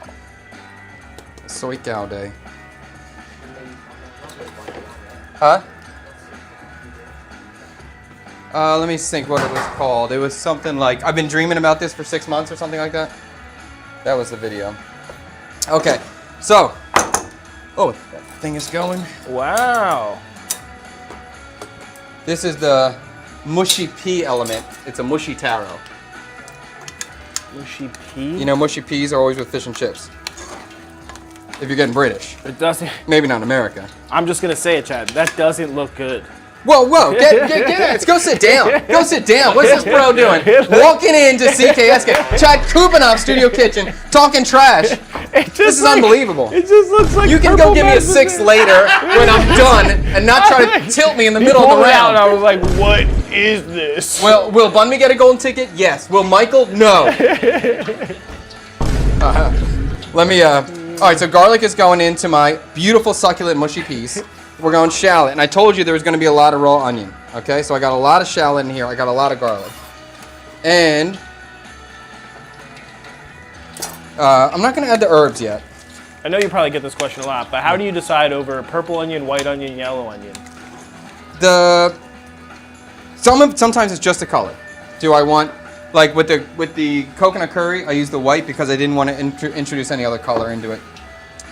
Depending on the kind of white onion, it's really just the strength of the onion. Do I want really powerful flavor? Do I want mild flavor? Am I trying to sweeten? Am I trying to caramelize it? It just depends on the application. If I want aggressive, I'm going to reach for a shallot. If I Okay. want more gentle, I'm going to reach for a white That onion. was that was my question. Is Shallots like, are the most aggressive to me. Okay. Yeah, in the rawness. And then kind of green onion is in between a shallot and a white onion when I'm using it raw. Yeah. I think I just always gravitate towards white or yellow onion because I'm Italian, and that's just like what is mostly in our cuisine cooking. And then but especially being around you and some of the salads and Yeah. stuff, the purple onion starts to, and I think it's just more available here. Yeah, it is. You know, Yeah. so I've been using that. Like even when I made that onion oil at the house, I used the purple onion. Yeah. And I think most of the time I'm leaning towards green onion and the shallot. That's kind of my mainstay at this moment. This already tastes good, even though he's talking trash, it tastes good. And I'm going to load it with herbs later. Chad making Play-Doh. The best kind, edible Play-Doh, baby. My daughter will love it. Just so you know, all Play-Doh is edible. It's just a matter of how tough you are. Yeah, how much you like salt and flour. So this fish cake is now really puffing up, which I did expect, although... Oh, can we do this? Because I really want to do this. KT, thank you for bringing this up. I want to make cat food for banh mi. Have you ever made pet food, Chad? I've never made pet food. And I have a recipe. Yeah. I was going to come here and ask you to do it anyway because I need like an immersion stuff that I just don't have at the house. Yeah. You want to do that with me? Let me think. Make cat food. Would I do it? For sure, I'd do it. I'm Yeah. just thinking, is it worth making content? Dude, can I get a video title that's going to work on that? Or we can get a $60 super chat and you can just win. And then we have to eat it. We have to rate the cat food. That would be funny. We'll have to get our resident Fred, golden ticket winner. This is the best cat food I've ever had. Wow, this is the day Fred didn't show Wow. up. Can we make cat food taste so good that humans like it? Well, I'm going to put salt in it. If it doesn't have salt in it. How about that'll be the day where you can donate money where I don't get to taste it. That'll be the day. I would, I'm not opposed to it in any way, for sure. And if he's asking, sure. To Chad's editors, are any of his green t-shirts the green screen green? Any of his? No, I wore a green shirt last time. I know, you always, it's green, See that? salmon. Yeah. Mashed taro is delicious. Do you miss American products or produce after more than a decade living in Vietnam? Vidalia onion is a top tier. Recently I've been finding an onion here that looks like a Vidalia, so I've been kind of pretending it is one. But Vidalia onion is incredible. So I do miss that for sure. I miss lamb. I miss great corn. We've been getting pretty good corn here, but not like great I just corn. think here there's more options. Like when you're in the States, at least for me, it's just like you're kind of limited unless you're in a good area of farming. If you're like in the cities, it's nuts trying to get produce. But you can, if you're willing to pay for it, you can get it. Yeah, but that's what I mean. But even here, it's like there's street markets, there's vendors that are selling stuff on the side of the road, and there's just more. It's more available. There's more options here, you know. Where Yes.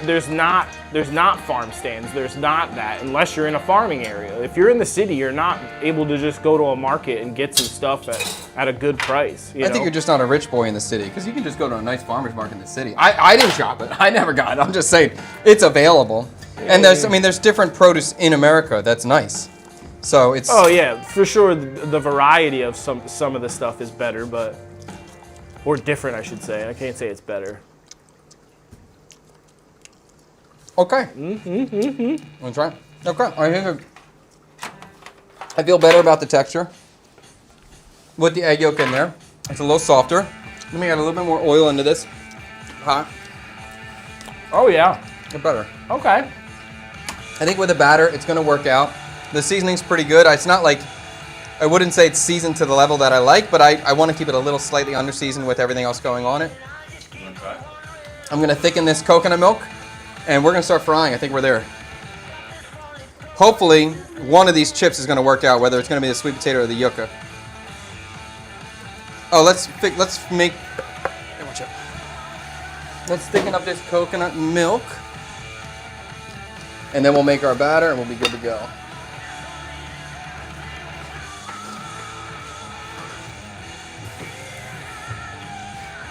Chef, you wanna rate my mom's roast Veggie tray on stream. Yeah, let's do it. Okay, so Fred's mom has a vegetable tray. Okay, is this cooked yet? Or is Not this- yet. It's pre-cooked. You give me a raw item? Well, it's raw! It looks good. It looks good. Now, I would prefer to put the zucchini in later because it's going to take a while for these pumpkins or butternut squash, it looks like, to be cooked. So I don't like mushy zucchini, so I would put the zucchini at the end or leave them whole and then chop them. After they're cooked? Yeah, but other than that, I'm down with that. I like that mix. Looks good, Ma. Good job. Chef approved. Did you see Sammy D's dish about the grilled pork banh mi burger. The banh mi burger was last week. It got talked about. I'm a quarter Sicilian American and taro is so good. I'll fight him over it. Thank you. Thank you. Well, if banh mi is getting a golden ticket, you're gonna have to. Anyways, listen. Well, that means he has to bring banh mi to come, though. He can't walk in the door without it. Listen, she will be here. And actually, we do. There's some annoying mice issues, so a cat in here wouldn't be the worst idea for a day or two. Although we do have a new. Wow, look at that coconut stick. All right, so I'm gonna bring the coconut. I'm thickening it with some coconut cornstarch slurry. I may add a little bit more water or coconut milk to this because I think the galangal flavor is really strong. But we'll try it in a second. Sammy says it still looks sus to me. You're all sus. What step is this? 809? No, not yet. 200, I think. right 200. there. Step 200. Making the Okay. curry. I might have to blend it though because it's not smooth. It is definitely easier to work with a canned coconut because it's already stabilized and it's already good. What did you use? A fresh coconut? Fresh coconut. yeah. Wow. Yeah. Wow, oh yeah. I was at the market this morning, today. Okay. A little bit more. That's a good question. We're behind. Next Bun Me Bros episode, I should say sometime soon, Yeah, before 10. Yeah. We'll have one. that's fine. If you have a specific spot you want us to see us try for me to take Michael, let me know. I'm pushing for Bun Me 37. Oh, the meatball one? Oh, we could do that. We could do that. It's just one that I've seen over and over suggested, and I pass by it a lot, and I've What happened? Bring bun me, make simple food for bun me, and make the bun me. Twee White is always getting her wishes. Twee White, your wish is my command. Oh, wow. I see it. That's why it won already. Wait, I didn't see the whole. Oh, here we go. Bring bun me, make simple food for bun me, and make the bun me that you'll be selling in the store. All right, fine. All right, fine. All right. she's gonna be the official master. all Can right. we make Mikey's bun me on stream? The confit bun me? Oh, yeah. Oh, we can make the confit bun me. Ingredient swap. Huh? It's counted as an ingredient swap What do you mean, right now? right now. What do you mean? No, it's $100. This is not ingredient swap. I have to go. We can't do that. We can't Let's do that. go! Hey, No. what's a... He wants me to like change the show now and stop doing what I'm doing and make a bun me. Like no, dude, no. Twee White, thank you so much. Yes, all right, that'll be now it's worth it. Now it's fun. Thank you. Bring bun me, make simple food for bun me, and make the bun me that you'll be selling at the store. Yeah, because Didn't Twee White say she's coming to Vietnam soon? She's coming on the 14th. I don't know if I could say the day, but yeah, she's coming. She's in super quick though. She doesn't have a long trip. Are you in Tet? No, we're going to 10 to 16. So, but Twee, if you ever come back, I mean, you can come and stop in. I'll cook for you one day. Okay, I just got distracted. So we're gonna make. So that'll be Friday. Can you come Friday? Sure. Okay, so Friday, Bun Me will be here. Bun Me will be here, and it will not be open to the public. So there might be a cat on the table, and it will not be food safe. But I don't care. Okay, Bun Me can get full reign on the wherever they go. She is Friday She's we're chaos. having Mikey's bun me. No, Friday we're gonna have Mikey's Bun Me and cat food. and the cat Bun So Me. I don't care about the cat food, but I'm here for Mikey's You- bun me. I would like to see your cat, too. Enabled to get to the bun me stage, you have to eat the cat food. How are we gonna make? Okay. Man, you The know cat what? food's simple. That, I already that have a bun me recipe. is so No, not good. that I bun. will eat the cat food. Give it to me. I'll eat the cat food. I want to try to make bun me a bun me that's appropriate that she can eat. You know, that I can think about. Maybe we can make like a chicken sausage and then cut that down the middle so that's like the bread somehow. I'll figure it out. Okay, but that's fun, Toyo. Thank you so much. Well, yeah, there's the new. That's Friday's episode. Let me get focused here. I'm gonna add coconut milk to this. I just want it to be a little bit creamier, I could either get my blender, which I don't feel like doing, or I could just add some coconut milk, and I think this will bring it together. And that just like stabilizes it? Yeah. See how it's kind of split? It's not super smooth. So it acts as like a binder, almost like a xanthemum gum or Yes. something like that. Yes. Because there probably is. There's probably levels of that in there, isn't there? There's probably xanthan in here. Yeah. Yeah. So I'll come back and season this, re-season in a second. I'm pretty happy with it. It just needs salt, and fish sauce, but it's pretty close. And so this is sweet. The pickle should be sour, and the taro should be just super aromatic. So I don't need to make the taro sweet because this is already going to be pretty sweet. And let's make this batter, and then we're gonna fry and we're gonna assemble. So, batter. I'm gonna use a pretty standard fish and chip sort of recipe here. Beer batter? 5.5, I'm calling it now. On the dish. Yeah. Sammy, I think you might get along with Freddie and Michael right now. Pretty sure. Watch out. Sorry, I'm in his way. I'm trying to read the chat. I'm trying to. Baking powder, cornstarch. Where's my phone? I had a simple recipe on my phone. So we're gonna do. This guy. I looked up a classic British fish and chips recipe. So that's what we're gonna follow. A cup of flour. And by cup, I mean 125 grams, and by 125 grams, I mean a cup. Okay. We're gonna go cornstarch, 3 tablespoons.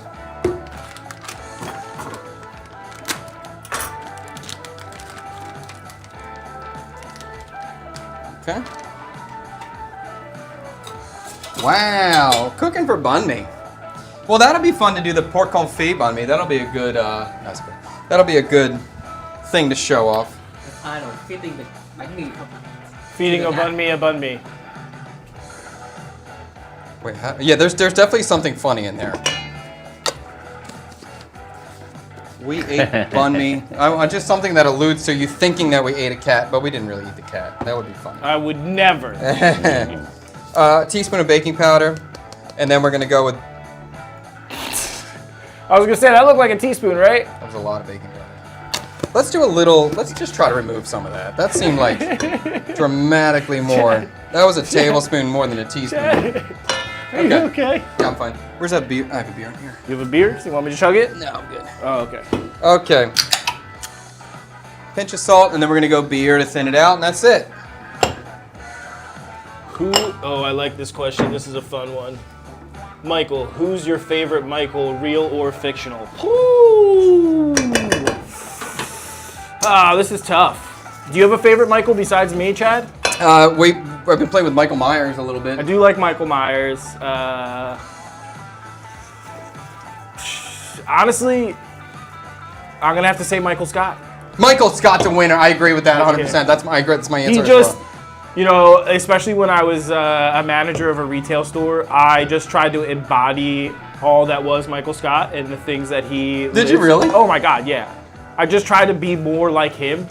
One, just to make it fun for the employees and the team that I had working with me. But two, is like his positive energy and his ignorance to the world of being able to just stay completely positive and not really seeing the like what it was and just being able to live through it. I think is just a kind of a beautiful ignorance. I kind of love that. But yeah, there's. Sometimes Michael Scott wasn't all positive though.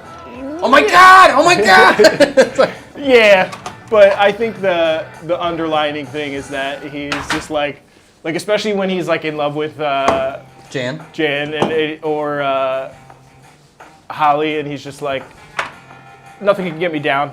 The prettiest girl in the world loves me. Like that kind of energy is beautiful. All right, I'm gonna try to fry the yuca. We're gonna do a sample piece in here. It's not hot. It's not on. It's hot. It's on. It's on? Yeah, but I just put that new oil in. All right, we'll wait a little bit. And who's your Fred? Who's your favorite Michael? Man, I was trying to think. It might just be you, buddy. Sweetest man. Is there any other Michael? Nah, I think Michael Scott's hard to beat. If you want to talk real Michaels, I really like Michael J. Fox, especially just for his. Oh yeah. The characters that he's played, but the way that he lives his life now through his disease and the way that he's trying to be a positive entity in life, and I appreciate that. Yeah. Chad, how do you know how much MSG to add to dishes? It's hard. It's very similar to salt. I think with MSG, you should just always try to be. You never want to over season. The same with salt, but like MSG, under season it completely until you understand it better. And even me, I'm still. I might have a little bit of challenge to figure out. Oh, this needs a little bit more MSG. I would just say start in small amounts. Start by under seasoning, and then you can slowly increase more and more, and eventually you're going to overseason and be like, oh crap, there it was. Like that was too much. But just make sure that when you use it, you taste it before you add it, and then you taste it after you add it. And then if you add any more, just keep tasting it always. The trick with all this stuff, all the seasoning, is you have to train your tongue. And the only way to train your tongue is to taste. So make sure you taste that stuff. You're also talking to someone who can taste with his mind. But that's because I practiced. It's because I practiced, you know? No, Like, I think it's like one of my favorite things that you've ever said, because like I think it, you know, I'm not a world-class chef like you, but Yeah. like when I do bikes or I'm building something, it's a similar process. Like I can visualize how it's going to come together in my mind. So Yeah. I just, as a creator, I appreciate that comment.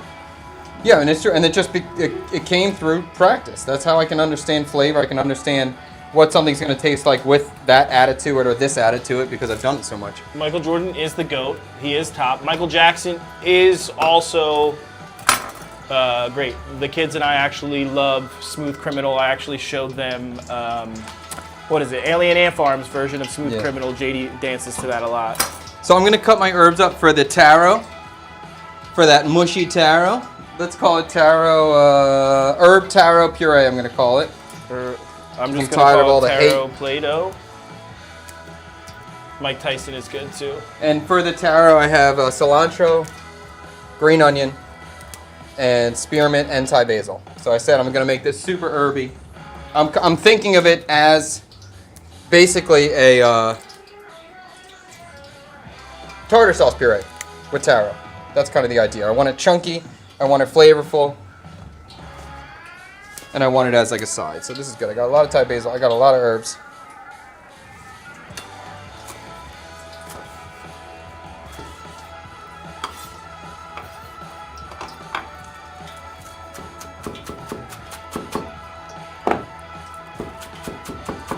Here's a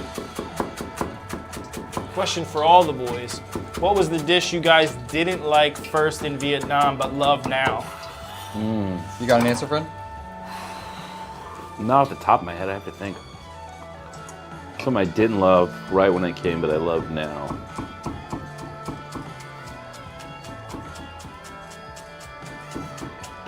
That feels like ancient history. I don't know. You've been here for so long. You have to come back to me, yeah. For me, there's not really anything that I didn't like that I like now. It's still pretty new for Mike. I mean, there's only a few months Yeah. now to try to change a palate. And I think some of the stuff is still, there's still some stuff that I struggle with like a lot of the fermentation. But there's nothing I really hate here. Like, I'm like, oh, this is bad. Like, Yeah. I will say when I get like hotio, I struggle with like some of the liver parts, and the blood cake is something that is just hard for me to get. Now, I don't know Testing if the you want yuca to and the sweet potatoes right now in the oil. We'll see what the texture is going to be like. call this a Vietnamese dish, and I wouldn't say right when I came over, but I would say like before, a dish like bún thai is something I would never eat. It's not on my to eat list. Why? I don't know. It just Bún was. thai? I mean, it's like what is in there that's... I don't know if I love that sweet and sour aspect Oh, so much okay. in a soup. I think it was just too much, too overwhelming. Came across too sweet often for me. But my wife really likes it, and so I have to eat it. Right? And, Do you have a good bún thai spot? I don't really know a good bún thai spot. I like the one. There's one on Suvan Han, right across from the mall. Yeah, from Vivo Mall. No, Or Suvan from- Han Mall. Suvan That's Han far. Mall. Don't sleep on it. Actually, it's a really good mall. Suvan Han Mall's a good mall. I had no idea. Yeah, Suvan Han Mall's a good Yeah. mall. Right haven't across been. from it on Suvan Han. I haven't been there. Yeah, I think for me with that question, jiao lam. I really like jiao lam a lot, and I think for me that was freaking out. That's like intestine porridge, pork intestine porridge. What freaked you out about that? The intestines themselves. Yeah, the whole aspect of the dish, and it's usually after. It's usually in the breakfast, and like we just drank the night before, and now we're eating like this, and I'm like, whoa. I really like it now. I think it's super savory. I enjoy it so much. A pork skin. I still don't like a pork trotter and like the super gelatinous soft skin. It's not. I'm not loving it yet, but I like the shredded skin for broken rice. He's the opposite. Yeah. And I really like the nem chea, like this pork skin salad that's fermented. I like that a lot too. So I think it's mostly intestines and organs was like what my palate has learned to appreciate. I can't think of anything else I really didn't like, but now I do like. Is there anything that you don't like as much as you liked before? Or even another one. It's kind of a stupid one, but like fried bananas, I thought they were like no big deal, and now I eat them, I love them. But before, I never really wanted it, and now when I drive by, I always have to tell myself like, no, don't get that, don't get that. They're not. I don't. They're, Oh, I haven't had like it, one dude. that's like, oh shit, this is good. Like it's Yeah. okay. Well, maybe I just need feel to give like it a little bit of I- time because that's how I felt before too. With your brother-in-law during the first days when we took over back at bike tours, me and Nate used to eat bánh cuốn every night after the tour. Bánh cuốn? Yeah. Oh, really? He picked it up on the way home, brought it, we'd smash it. Yeah. I think I burnt myself out on it. It just really isn't that appealing to me, and I loved it when I first got here. I Yeah. hated it so much. Really think I burnt myself out on it. I haven't found bánh cuốn that I really loved. I've always liked it, but I've never like had it to get burnt out with it yet. Well, the sweet potato chips are not good, so I'm glad I didn't go that route, or I had a backup. Not good in which way? Just texturally. I tried to freeze them and then fry them. Oh, like what you did before. Yeah, because I was obsessed with that texture, but it's not the same. Maybe just need to cook longer. Maybe that's all it is. We'll try. We'll fry the other ones longer. But we'll see. Hopefully the yucca is going to be good. Otherwise, we're just going to have fish and fish. Should I order pizza? No. Jimmy's delivered. There you go, that one. This one? Yeah. Chad, just like your last video, do you miss herbs in all the dishes that aren't Viet? Do you wish you had more herbs with everything? Yes. Yes. Whether it's going to be more herbs, sometimes, some herbs are not appropriate with a Western dish, but still just give me raw onion. Just give me something. Give me something bright and aggressive on the side. And it could even just green onion is fine. Something. But yeah, absolutely. I definitely enjoy that. I eat so much more green and herbs here than Yeah. I ever did in the States. Yeah. Especially just like the soup culture, it always comes with a side of some kind of herbs, at least most of the soups I get. Okay, so we're going to try this fried yucca. Hopefully it's going to be good. If it is, we're ready and we'll move forward. While that's cooling down, before we taste it, there's my beautiful taro tartar sauce Listen, I'm puree gonna give it a try. with all the Like, herbs. If I even make you a plate, you'll give it a try. see. That's what's going to happen. All right, let's try this. So now this is super herby. I do want it to be a little bit thinner, though. It's a little thick, so I could probably add... Did I use all the... Yes, baby, I didn't use all the coconut milk. Okay, we'll add a little bit of coconut milk in here. Sick. Okay, great. And I don't hate durian, but I don't love it. I've had a couple like durian smoothies that I was like, okay, this is pretty good. But it's not something that I crave. Durian's a good one. Durian is a great example of something I didn't like when I first got here, and now I appreciate it. I wouldn't eat it like right out the fruit. Yeah. I don't love that texturally, but mix into something, I'm in. Yeah, like the smoothie that I had, was it like 3 or 4 days ago? I was like, yo, this is so good. Because it has like almost like a vanilla bean aspect to it lightly. So like, it hit, especially with the right mix. You might like durian coffee. They do that sometimes, durian and coffee together. I've never had that. You never had that? No. That's good. That sounds pretty good. fire. How about with like the Raukau? You see like the layered ones, they do durian coffee pandan. No. You never saw that? I don't think I've ever had durian in a Raukau. Really? No. Oh, that's pretty common. You mean like a layer of it Yeah. is durian? Yeah. No, never had it. The Terra looks like the gray stuff from Beauty and the Beast. What? What Yo, great stuff. If you know the movie, I know exactly what scene you're talking about. And I'm just like, you're not wrong. You're not wrong. But Yeah. I will say now that the onions are in there, it looks a little bit better, and the texture has gotten a little bit smoother. I'm gonna keep my comments to myself right now for that. It's really good. Let me try this. Okay. Okay. You can try if you want. You want me to slice the knife? You know I'm here to eat. Okay. Yuca's gonna be the way to go. Sweet potato I'm gonna have to use for something else. Is this what you're talking about?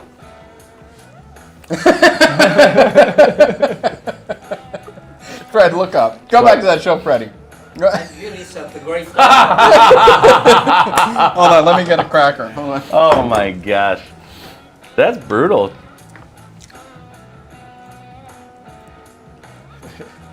What is it? Yeah, there you go. This is good though. Maybe I should just.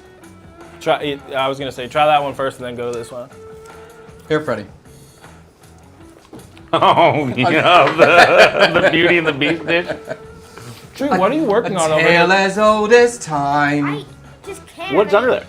I don't know. Oh, that's the yucca, the fried yucca I was thing. working on this thing, and then my Dun dun dun dun dun dun dun dun dun dun dun dun. I'm gonna eat this. Beauty and the I've never seen Beast. Tree be this quiet for this long. Of course it didn't. I don't know what he's got. Something happened yesterday. He was playing Minecraft last night, and all of a sudden he went. He found. You want to tell him what item you found or something? Ancient debris. He found ancient debris. If you know about Minecraft, I don't know, but apparently it was very rare. I never heard him make deal. this sound before, and it was just quiet. He just. I mined one block in the nether. Boom. Run perma. Mushy peas are always under seasoned, but your tower looks amazing. I agree with you so much, Fantastic. I agree. The tower And was it is good. seasoned well. Favorite herb, excluding devil's lettuce, obviously. Wink, wink. Well, you didn't even give us a chance to make the joke. Well, you. Yeah, that's all I'll say about that. If green onion counts, I'd have to say green onion because it's the most versatile. If green onion doesn't count, maybe cilantro. Does garlic count? Maybe no. No? Why? Because that's a. It has to be a great leafy green. Oh, that kind of herb. Yeah. Probably Thai basil for me. Yeah, I would probably say cilantro, maybe even parsley, just in Cilantro, terms yeah. of versatility. I think dill. I love dill, but dill is not. It's that not versatile, but it's Yeah. not that versatile. Yeah, I was gonna say dill at first too, but if I agree, like it's always the main component of the show. You know, it takes over Yes, it everything, does. so it's just like But I've never been like, oh damn, there's dill in this, or Yeah. there's too much I dill. would say my runner-up might be oregano. I love I oregano. love oregano. think Fresh oregano? hits. Fresh Yeah. oregano's top. It really is good. I never get any fresh oregano, so I'm just on that dried stuff. You know, I'm not fancy like Chef, I but could dried grow- oregano I hits. could probably grow it here. I'm just looking for. I want to blend this coconut milk. I'm still not happy with this texture. I was trying to get out of being lazy, but I have to do it. What is it too? It's just grainy. I see just the want it grains smooth. now, I just okay. want it smooth. So I have to blend it. But that's no problem. I'll do it. It'll take me a second. I was just trying to save my young man dishes. I didn't want to have to do dishes. No. But he does. And you know what? He just says, Dad, give me as many dishes as you got. I can handle it. I might also pay for that. What's that? It's one day I will pay to make you swap an ingredient for the fish leaf.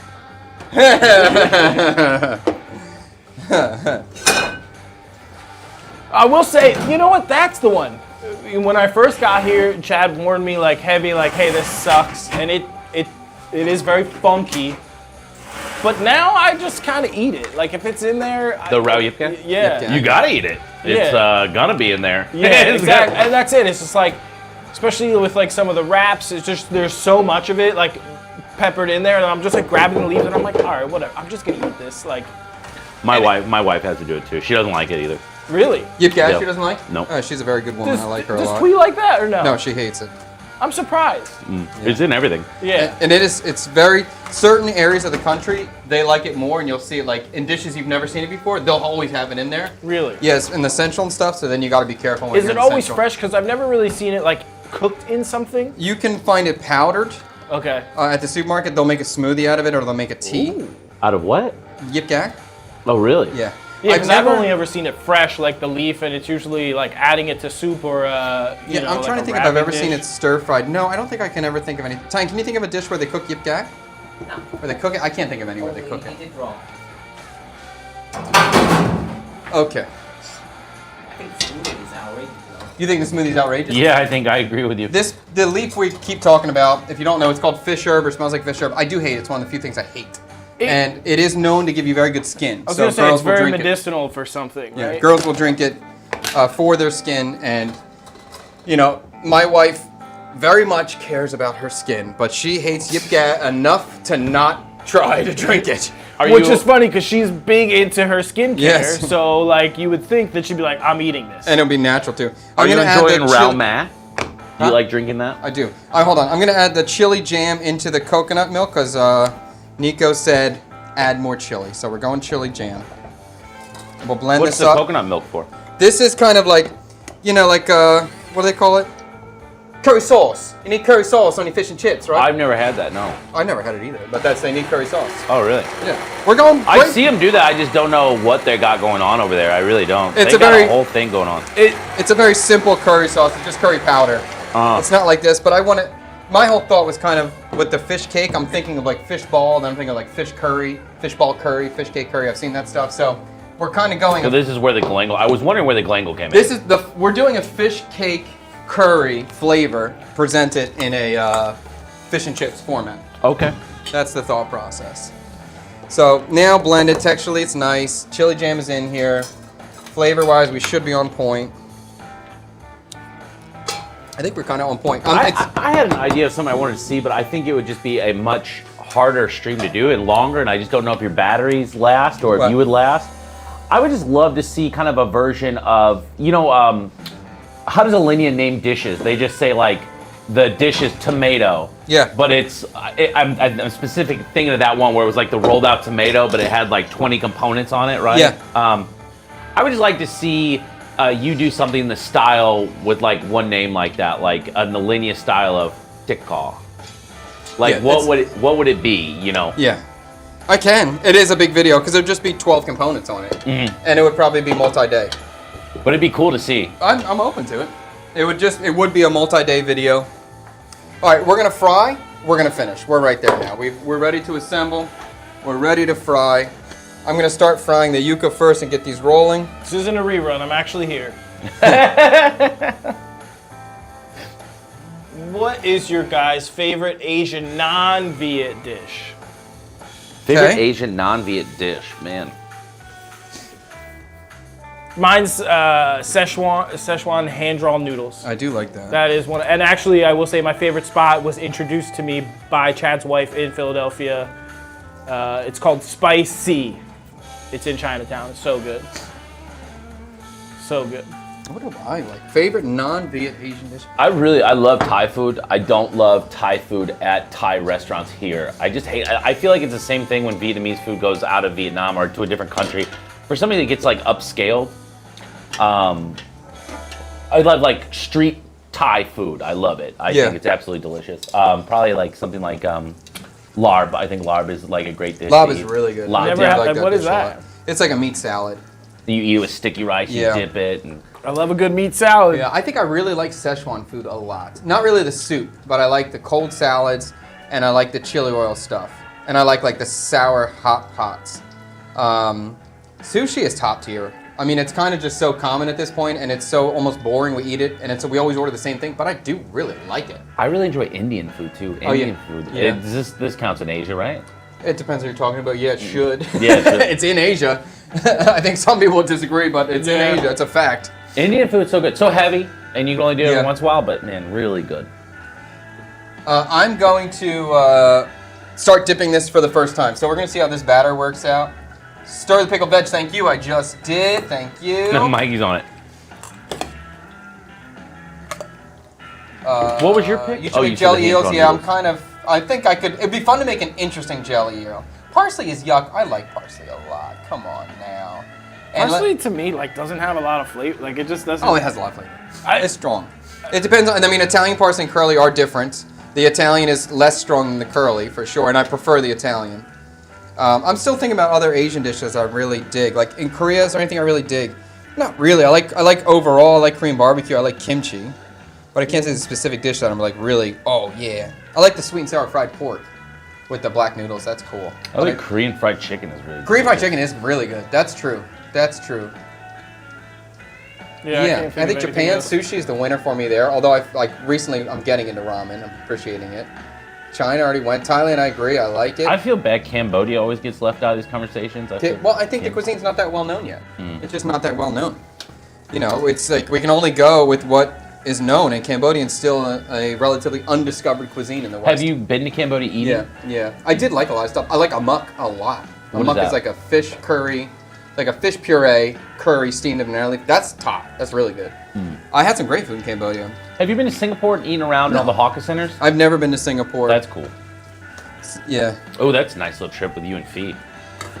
And the hawker, and it's so easy to do. Oh, should I said her name? I'm sorry. Oh, my bad. I'm gonna try to form these. I want to make them as big as I can. This might be really hard. We'll do one first and see what the heck happens here. I thought it was gonna flake off. No, it's not gonna break like that. But I wanted to make it like a big fillet, and the only way I could do that would be to freeze it first, and we're just running out of time. So I'll just do my best with it. We'll see the first one, see how the shape holds, and then go from there. What do you think that this is going to be? What's your rating? I have no idea. I have no idea. Mystery. It could be a 9. It could be a 4. It could be a 9. In my mind, it's a 10. No, I didn't say that. No, I didn't say in my mind. I'm curious. I feel like this was good at that texture. We'll see. This should be good with the batter on it. That is good. The sauce was good. I think it's gonna be good with all the balance. It's really, does it all come together? Chili crab from Singapore is one of my faves. It sounds good. I've never had it. But Chili crab is good. Yeah. 2 things I like a lot: chili and crab.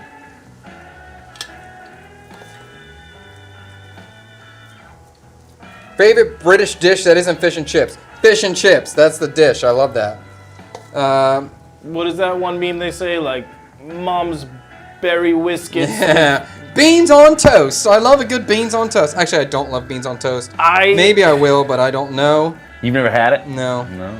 I will say the. It's hard for Americans, I think, to wrap their head around that because the beans that they have are not like the savory, like Yeah, the barbecue sweet sugar beans. beans. They're Yeah. sweet. They taste like. And my cousin said, I have cousins that live in London. They said it tastes like Chef Boyardee. So it's like sweet. Yeah, it's like tomato that. based. Yeah, and I was like so thrown off by that. I like. Was it Speckles and Squeak or something like that? See, I told you they have crazy. Something and Squeak. There's a Squeak thing. Pure, and actually, it wouldn't even be that dish. It would just be what's that bread called? Oh crap! What's the bread they always serve with roast dinners? Spotted dick. No, not spotted dick. I was sorry, I just wanted Yorkshire. just wanted to say Yorkshire that. pudding. Yorkshire pudding. That's it. Yeah, Yorkshire yeah. pudding. Yorkshire pudding is a top tier technique. Super fantastic. So I'm gonna say that would be just as a component alone. I think that's excellent. John Cena says hello from California. Oh, John Cena was watching last time, dude. John Cena, great to have you back in the chat. We really love the career you've been doing. Yes, fantastic. Speak some Chinese for us, John. Bangers and mash is top tier. I did have some good bangers and mash when I was in London. Yeah. I'm very curious about the pie, but I hear a lot of people say it's not very good. I don't know if it's just A something. meat pie? Yeah. I think it's like Australians love that meat pie They're, too. they're Australian pies. They're different though than the pies Yeah. in the UK. Are they? Yeah, the UK just pies different are like seasonings. I think softer. like it's the same context or the same components, but just Seasoned differently. yeah. But the Australian pie is like a handheld, like grab and go thing, where the UK pie is fork and knife. It's soft, it's mushy. You're putting the vinegar on it. Like they're different Putting a products. vinegar on it.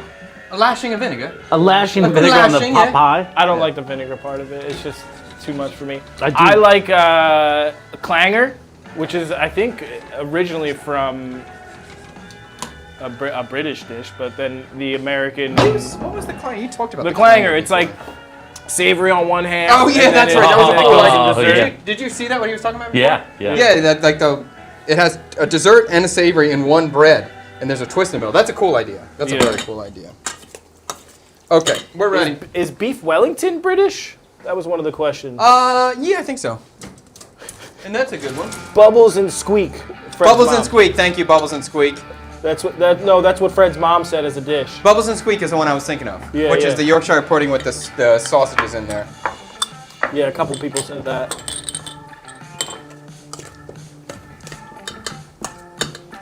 Okay, so we're gonna start plating up. We're just waiting for this stuff to fry, and I believe we got everything. Whoa, when'd you get these? I got them at the 19,000 store. They're cool, aren't they? These are cute. I know, they're Tree's favorite bowl.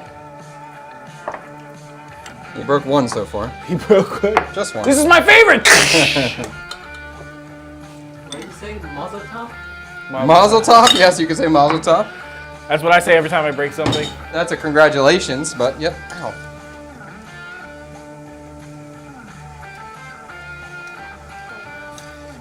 Okay. I love to keep tabs on you. So I got the fish in here and the yuca chips in here at the same time, so they should be done at the same time. Oil's ripping, looks good. Things seem to be holding together. I guess we can get ready to plate. How am I plating this thing? I got this sauce to deal with. I got that to deal with. I got that to deal. I guess. Did you get it the consistency that you were looking for? Yeah, we're happy with that. And I think my beautiful taro puree will hold its shape, so we don't have to get it into a cup. But the coconut milk we will. Wait, you're not gonna cook that? The taro? Yeah. No, it's cooked already. Oh God. What do you mean? I used to think like, man, where's Michael at, man? I haven't seen him in a long time. And then he just gets roasted. Which is not true. He saw me yesterday. Oh, I see Michael every day. Yeah, most of the time.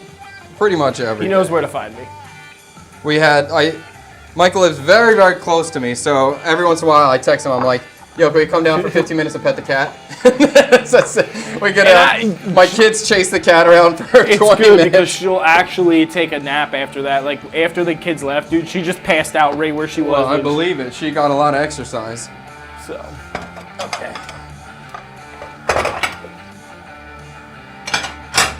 thanks, John Cena. I love and admire everything you're doing in Vietnam. Oh, nice.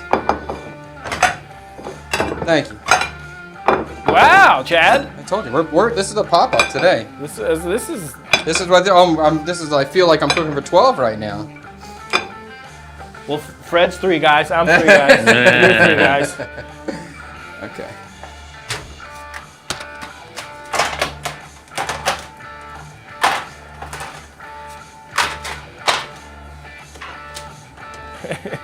Seems like that's just one too many. I mean, that's just chaos. I was like, whoa. What are you?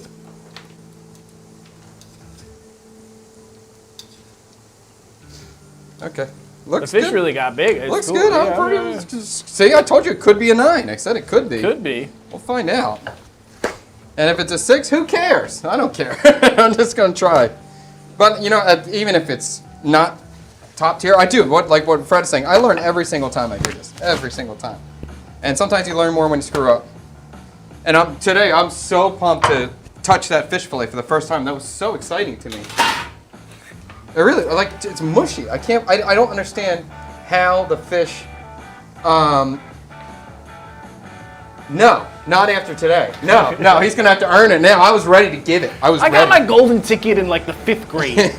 Okay.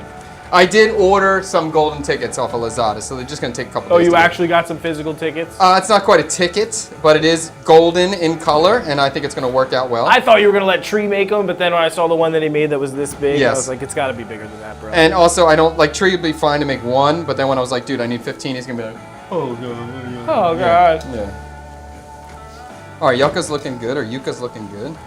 Freddie, we're almost ready. You excited? I guess the big Yeah, I'm very difference is excited. like if a pop-up was happening and you were doing something like this, you would have to worry about I'm putting the fish and the potato in the same one. This person has fish allergy. Oh, sometimes. Yeah. I got my 5 ready. Yeah. And sometimes too with those the CKSK events we did before when it was open to the public. It was just like we couldn't control the guests. So, or we could, but we weren't at the time. But sometimes we'd have a great room where everybody's vibing. And sometimes we have a 2-top that's really connecting. We have a 3-top that's connecting. But then like the middle, they're not connecting with this. So we just want to have a good energy. I was It's hard to surprised- control that energy. I think the biggest thing that surprised me about the pop-ups is like there was a couple times where people came in and were like, I didn't know this was gonna be on a live stream. Oh yeah. And I was like, where did you think you were going? Yeah. Like what, who brought you here, you know? Yeah, no, sometimes like it would be like real fans who would come and it was super fun. And sometimes people who have no idea who I am, they don't know what they're walking into. And they were just kind of weird. And they were weren't like, like, oh, I thought I was having a meal where I could just talk. And that Yeah, too, yeah, like, that one, yeah. You know, we had a couple people that just talked the whole time, and I'm like, it was frustrating. yeah, and I'm trying to run a show, get the clips, keep it entertaining. And people were like unaware, oblivious, or just didn't care that we were trying to film content in the middle of this dinner. So that kind of made it hard. I don't mind and even enjoy cooking for the people I like. But I just need to increase. That's kind of what the golden ticket thing is. Like, we'll just keep increasing the circle of people that we like to cook for, that we like to see on the show. And then we know every time these people come, we're always going to have a good time. Yes, I agree. I should be getting a dozen golden tickets. I'll just be on my motorbike. I'll pull up next to someone and hand them the golden ticket. You're invited. Okay, so Yuka's coming out. Looking good. Looking good. Fish, I'm just making one for everybody right now, and then we can do more and see how it goes out. I might actually donate to that. Can Chad make a pho ramen? I for sure can. Fusion I for dish. sure can. And so we have one follower who has been Andre, who's been to CKSK dinners, who's kind of like really geeked out on ramen. Geeked out is a good one. He knows about it. I'm so surprised he hasn't. Has he been in the chat? I haven't seen him. I haven't seen him in the chat. We Yeah. were messaging the other day. Oh, nice. But so if we just want to see, like, would you want to see a guy come in and teach us how to make ramen noodles straight up, and then maybe I'll make the pho fusion afterwards? Because just the noodle itself is a whole thing, and I never made it before, so I would He like actually makes the noodle himself. hardcore. Yeah. Hardcore. I know. I'm just Like reiterating it. Yeah. he makes the noodles himself down to like the millimeter. He's like, Yeah. do you have the 2 millimeter press? I'm like, I don't know, bro. I don't know. So I would like to get Andre in here one day. It's been in the works for a long time. I Okay. will be staying here forever. Oh yeah, dude. I love it here. I don't really have plans on going back. I have plans on going other places, but you know, we're trying to build a dream. The Bun Me Brigade is happening. And Before now me. he's just deeply in love. Oh god. Oh my god, he's just so in love all the time. He's like, yo, this girl is the best girl ever. I love her. She's incredible. She's amazing. She is very cute. I will say, she's a very nice girl, and I think they do fit well together. And, you know, they've gone through, it hasn't all been honeymoon moments. You've had some rough moments, and everything's still good. You guys still hang out, talk the next day, so that's all great. She's down for it. She's really just been supportive of my adventure, and she thinks I'm a little crazy, but I think that's part of the appeal. You know, I'm a crazy Westerner who shoots the shots and takes the risk. All right, let's put this together because we are ready. All right, so let's give everybody a little bit of a 3-top here.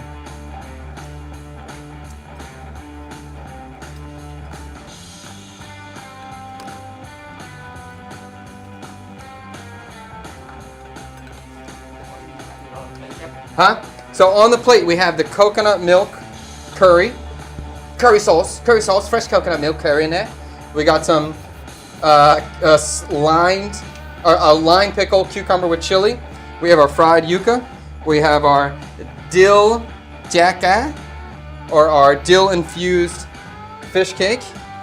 And then we're gonna finish it with a beautiful, creamy, succulent mushy taro. Just like Mom makes the mushy taro. And Michael, I know Michael's gonna be like, yo, can I get another scoop of that goop? You got any more scoop for me? I am famous for my goop. Oh, so since Michael's been so sweet to me today, let's talk about the tiramisu that Michael tried to make last week. Oh God! All right, listen, that was one of the most frustrating moments. Let's talk about the easiest Italian dessert to ever make and how it came out as a goop soup. We actually loved it, by the way. It was very delicious. It's weird. I was gonna say it's weird because you returned a clean pan. Oh, absolutely. And JD was driving on the motorbike yesterday, and JD's like, "Can I have a scoop of goop?" I said, "You want some more goop soup, baby? I'll get you some goop soup." I am planning on making more this week with matcha for the I mean, topping instead of the chocolate, as request. Come on now. All right, it looks good. It looks pretty freaking fire. Here, I'll do one thing, just because the mushy taro is green, but look, oh my God. Look at the jack-cat coming out. Well, Trey, are you so pumped? Look at this thing. What? Are you so pumped about this? Fish and chips. Oh my god. Oh, he's been so locked in on school that he didn't know. You want to hear? You just tell me, give me the B-roll, dude. I'm giving you the B-roll. You just say it. B-roll first. We need our shot. Are you pumped about this one? You like it? He likes it. Tang likes it. I love when he's happy. How about, do you want to get in here? Oh, how did you meet her? We'd love to meet your girlfriend. I don't think she's quite ready to be on live stream. She's a shyer girl. She's a shy girl. definitely She's shy. a sweetheart. And I did meet her through a dating app. Yeah. So Wait, Nina. nothing that No, exciting. Nothing about no. You don't when anything you're gonna say. Be quiet. Let He's always Michael. ready to spill the beans. Whoa, Joy Jean and chips is a funny idea. Where's this one too? In Japan, there are restaurants that are invited only. Yes, 100%. And I was like, towards the end of the pop-ups, I was talking to Michael and my wife, and I was like, I think this is what we have to do. I think it has to be an invite-only thing. I think that will eventually. I think it will eventually be, happen like that, yeah. be one of your. Just to make sure, because I just want to control the guests. I want to cook for guests that are cool, fun, that just want to have a good time. Like really. I think it's just part. It's not even to control the You can take guests. the It's little just to guy. curate the experience. You know, it's for other guests that are coming. Which one looks better? That one looks more brown. Which one do you like better? Which I like one do you this wanna one. shoot? This one No, I don't better. care what you like. That one look better. Yeah, yeah. I think I think that one looks better. Yeah. All right. So you eat Great that for one. me too. Let's get some B-roll over And here. Mikey. And your daddy. Yeah. Please, sir. All right. That terrible. And don't English worry, I have accent, Tang's that's supposed piece over there too. I can't believe I counted correctly. So Oh, it looks like we're gonna have to hit Rooster up and get some stuff. say what? Yeah. I think we might need chopsticks. Trey got chopsticks for himself and a fork for himself. There. This is like that. What about What's a that fork? freaking director shot where they How am I gonna eat the mashed Stanley peas? not Kubrick. Who's the guy who did the guy who dresses like a girl and kills a girl in the showers? I got. What's that famous director? Oh, Mikey and your He daddy. he pretends he's his grandmother and he kills the girl in the shower. And Psycho? That one's called Psycho, Psycho, American right? Psycho. Who's the no, Norman not American Bates. Psycho. Which one? Norman Bates. Norman Bates. How about the director?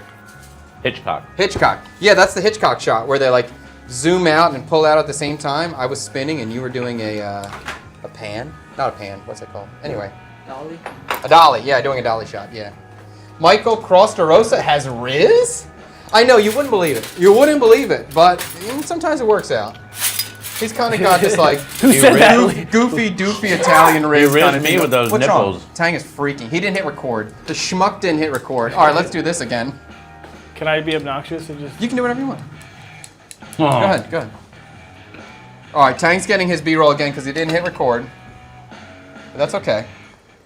That's why we don't have 12 people waiting for it right now. The presentation might be messed up, but a tiramisu will always be delicious. Yes, agree. And it's like, listen, it wasn't like a cake, but it was like a pudding. It was like a tiramisu pudding. Yeah, It was delicious. and from my research, my eggs were just too warm when I was trying to whisk them into the what is that cheese called? Mascarpone. Mascarpone. Not to be confused with Al Capone. By the way, that was a comment. Michael Crostarosa has Riz, question mark. I like that one. So, Michael, is your girlfriend Vietnamese? Can you She say is that? very Vietnamese. Yeah, she's a very Vietnamese woman. She's Saigon born and raised. Saigonese. Saigonese. Maybe he can teach you how to make ramen. Exactly. If like Andre could definitely teach us how to make ramen.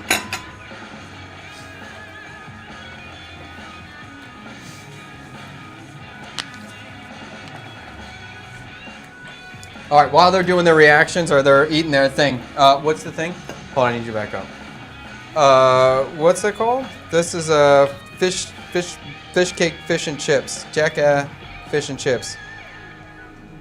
Just watch it. Oh, I just got locked out. My brain turned off, even though it's time to like light it up, guys. You're You going guys beast made mode? my day, huh? You're going beast mode right now? I'm gonna try to go beast mode. I'm kind of try to hook it up. When I tried to do like the carry thing, I didn't like the tone last time. But then when I saw something I did yesterday, I liked it. I was like, oh, I should just have that tone. But you can Baba Bing yourself. You want me to slap you? I can see the Riz radiating from Michael. Hook time! That's it. Hook time. Here we go. Jacka? Gene, what's this called? Jacka Fish and Chips. Huh. Let's do your review. I'll think about something. I'm out of it right now. Eat it. Tell me what you think. Oh, look at me. Oh, look, I got big chopsticks. He's just mad because I'm getting the Riz comments and he's not. Michael, how'd you meet your girlfriend? Dating app. Dating app. Can I say literally the first girl? He met this one girl. He's like, she's it. It's it. I love her so much, dude, bro. First love at first sight, bro.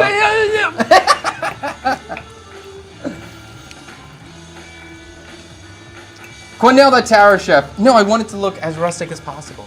But I will for Tang. I'll Cornell his.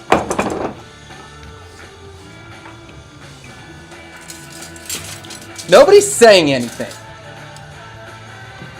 No, I don't want to. Okay. All right, maybe I should do my hook now so I don't get flustered by what gets said next. Okay, back up a little bit. Hold on, let me just do What kind of hook do you think JD would do? What JD do? JD would be like, hey, 20. Before the hook, can I have more sauce? Yeah, you can have one. Watch out, might be a little She bit. would say, what would JD do? She would say, Daddy, I love you. Daddy, I love you so much. I can see why I like the curry sauce for this. Okay. I can see where the Brits are going. This is a Vietnamese fish and chips. What happens when we combine a Vietnamese curry with a British? Don't like it, dude. We need a better thing for this. What kind of thing JD would do? Oh, I see Sanctuary Play. JD? My daddy said this would be so good, so I think it's so good. Vid about Chad versus Michael in a Riz-Off would be interesting. I think it would be better Liam versus Michael in a Riz-Off. Because Liam is just spewing it. It just comes out all the time on him. It'd be like Obi-Wan and Anakin. What if the most classic British dish, fish and chips, was invented in Vietnam? Okay. Or what if the most classic British dish was invented in Vietnam? You would have you would get this. What is this thing called? Fish cake. You would get this, a fish cake curried fish and chips. Let's try it. What was the other thing? Let's piss off the British and mess up their most classic dish. I like that direction. I like that direction. It's time to piss off the British and mess up their traditional classic fish and chips with a fish cake. Curried fish cake fish and chips. I'm ready. Well, I piss off I every love British that the person live by stream gets messing to with see their you. lovely. They love it. Some people are like, this is the best part of the stream. And I'm like, every time it happens, I'm like, okay, now I'm nervous. Oh, crap. Oh, shit. I hate this part, and I hate hooks, man. But I'm going to get better at it. You need those hooks, baby. Liam versus anyone is unfair. Liam was every time correct. Correct. That's why I want him to face Michael. Michael's got too much aura. British accent, please. Okay, fine. Oh, man. Lashings of vinegar. What happens? Bro, it's raw, bro. Bro, it's fucking raw, bro. Yes. Are you getting that? That's What great. happens when we take British most famous dish and mess it up with Viet flavors? A fish curry, fish and chips. Now put on lashings of vinegar. Oh, get the lashings out. Bring me the lashings. That was pretty good. I like this one. That's great. Michael's probably thinking how ridiculous good it is. Michael's a 7, Fred's a 6'5", Chad's an 8, calling it now. We'll see. Chad, your kids are well behaved and respect. Thank you so much. We work very hard on breaking their little souls. You alright, Tree? You like it? Oh, what a well-behaved young man. You're killing it, Chad. You got this. Thank you. Was that Mikey D with a prediction? Who made that Getting prediction? canceled speedrun. See, people love the hooks. Okay. Getting Scott's canceled. anger accent like you were mad to be served it. Scott, is that Michael Scott's? Bro, it's freaking raw, bro. Scottish. I want to try it now. Can I eat this now? Yeah. All right, let's eat it. Okay.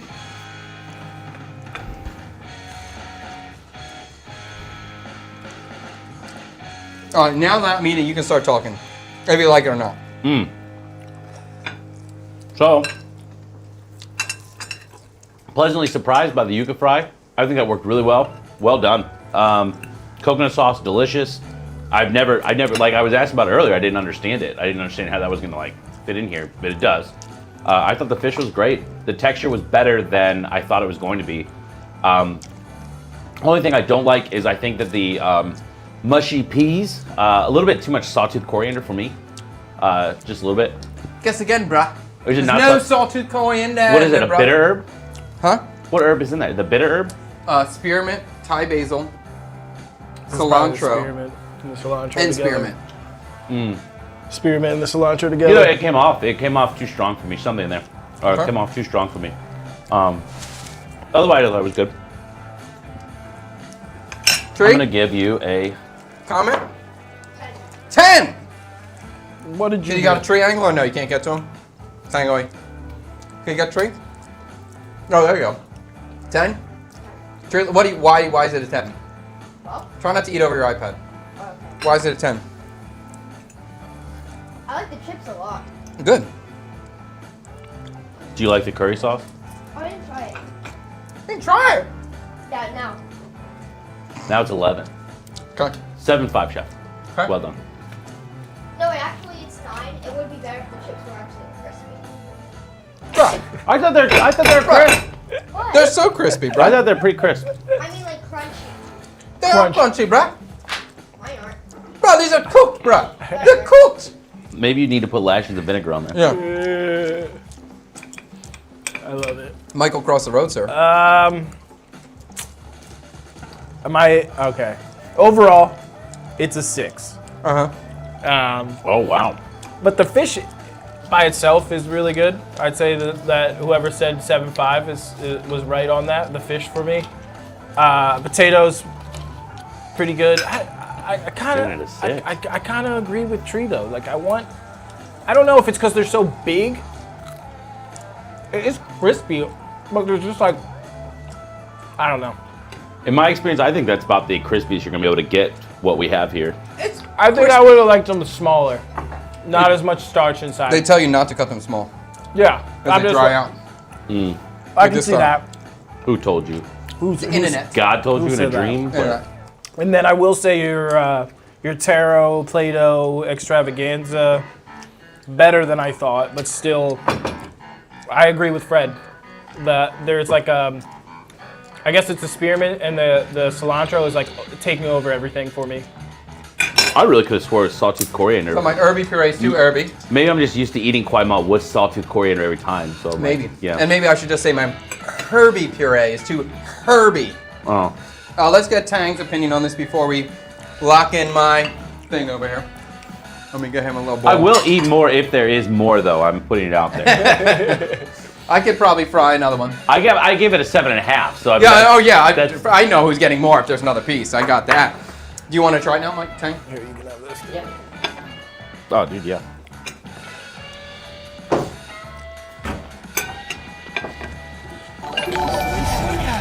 Sweet Oh, ham!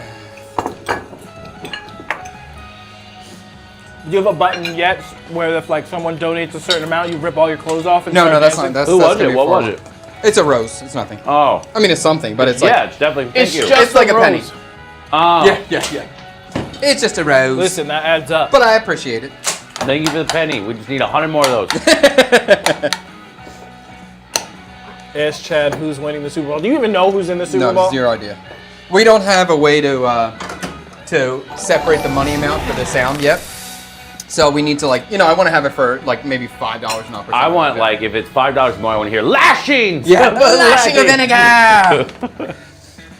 No golden. When am I getting my golden ticket? They want to know. All right, Tang, try this thing. Tag, you want to? I'll go back there and pretend to be you. Don't touch anything. I'm gonna Don't touch touch. all the buttons. Just pretend. Do not touch a I'm gonna button. touch everything. Just making sure. I'm in the booth. I do agree though. I think normally like British chip, I don't get it. I prefer a thinner French fry, and it seems like all the chips are always soggy. I don't get They're just the like classic fish and they're chip. more like the steak cut. It's a steak, which is to me the weakest cut of fry. Yeah. But I think for the What does that mean? What's happening? More roses? I don't know. We got a pho. I never saw a pho on TikTok before. The Death Flirt riots. Is that a what? Seahawks versus Patriots. Go Sea Chickens. Well, I like sea chickens. I think that's quite funny. You like that mushy taro, eh? Got a little mushy taro in there. There's some pieces in him. That's why it's mushy. It's not puree. It's mushy, There's eh? some pieces in it. Smashed. I thought it was better with a bit puree. Huh? It's just completely smooth. No, I didn't want that. That's not what it is. It's mushy. It's supposed to be replicated after mushy peas, which are smashed. So there's some chunk to it. I love chả cá, so. You like chaka? Yeah.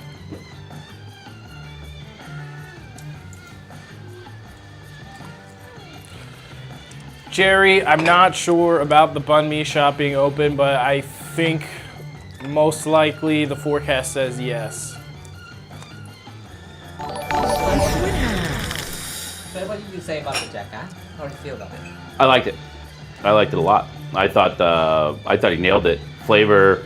I thought it was going to be texturally not as pleasing as it is, but it came out better. When I had the little sample over here, it was too chewy. So I don't know if Chef did anything to it after, or if it just worked out better being a bigger piece. But I think a bigger piece just made it like the consistency better. The batter too. Yeah. Oh yeah, that's Do you right. think it's missing dill?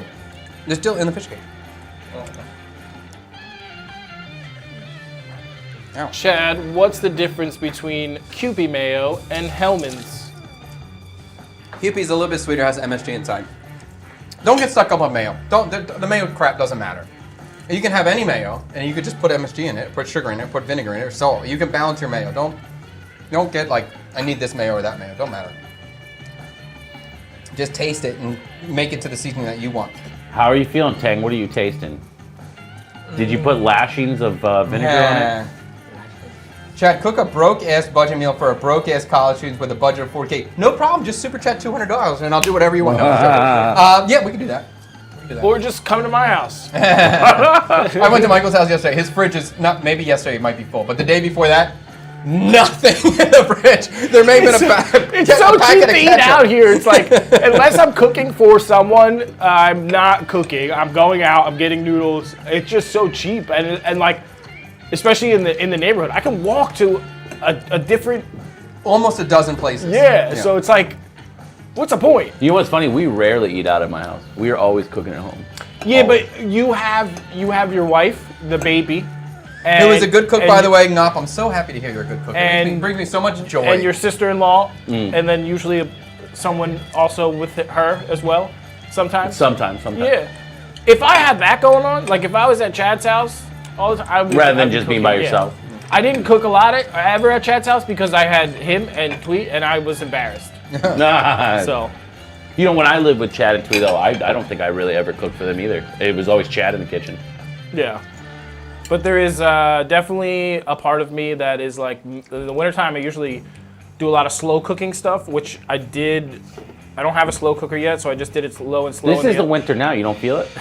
I made some pulled pork the other day. Oh, that's nice. And it, This is a good question, though. Chad and Michael, are you guys not scared opening a business together might fracture the friendship? Definitely concerned. Definitely concerned. We speak very openly about it, and we try to make sure everything is completely clear about the thought process, what's going to happen in stage 2, stage 3. If I do this, are you cool with that? If you do that, am I cool with that? Like, so we're both on the same page. Chad is very easy to own a business with. He's not stubborn at all. He's very easy to talk to if you don't agree with his point of view. I am very easy you to talk. know. I might just disagree with you. You know, he's definitely open to other people's opinions that differ from his own. Very much so. Top tier. Chad and I also, for a brief period, worked at Same together in Philadelphia, and we're already in the business ownership role together. So we stayed friends after that, even after it didn't work out and things changed. For me, the most important thing to me is I just know at the core, Michael's a good guy. He has a good heart. So I can trust that he's not going to fuck me over, and I feel like I hope he can trust that I'm not going to fuck him over. Even if we disagree or fight in whatever way, at the beginning I have no intention. Tang, I'm sorry, I didn't mean to interrupt. I think Tang wants to give you a low score. I'm kind of getting this feeling. He wants Yeah, to, let's look go. at him. I've never seen him eat this much. Like, I think he's in there digging for higher points for you. Go, you ready? Or he's just hungry. I've never tried the mushy pea that you're talking about, but I don't like the mushy texture that have a big chunk of something with Yeah. something smooth. So I've enjoyed it if it's way smoother. Okay. Maybe. Just so you know, he's talking trash on British cuisine right now. Go ahead, continue. That's fine. The Vietnamese talking trash on the Brits. That's Not talking trash about the mushy pea. The Jacka, I think you get 90%. I think you get 90% there. Uh-huh. I just want more dill. So. Huh. okay. What do you pick? You Pick a agree? number. I'm very curious to see what number you pick out of here. Do you agree? I enjoyed it a lot. I enjoyed it. I gave it a 7.5, so I wouldn't give it a 7.5 if I didn't enjoy it. So I did enjoy it. Just so you guys know in the comments, 40K, we're all assuming that it was VND, not 40K USD. Yeah, and actually, I wanted to go back to. Oh, so I didn't realize that's 40K budget. Is that today. a 6.5 or a 5.6? 6.5. Huh? 6.5. Now I'm very curious to see what the man himself thinks. Yes. 6.7. 6.67. Because the salad is helping a lot. You know Tree's not listening because he's not doing this. It is. But if you have to say that something's helping a lot, you know, that means like you're not enjoying it. Well, I wouldn't say helping a lot, just the dish. Yeah. To me, 7-8.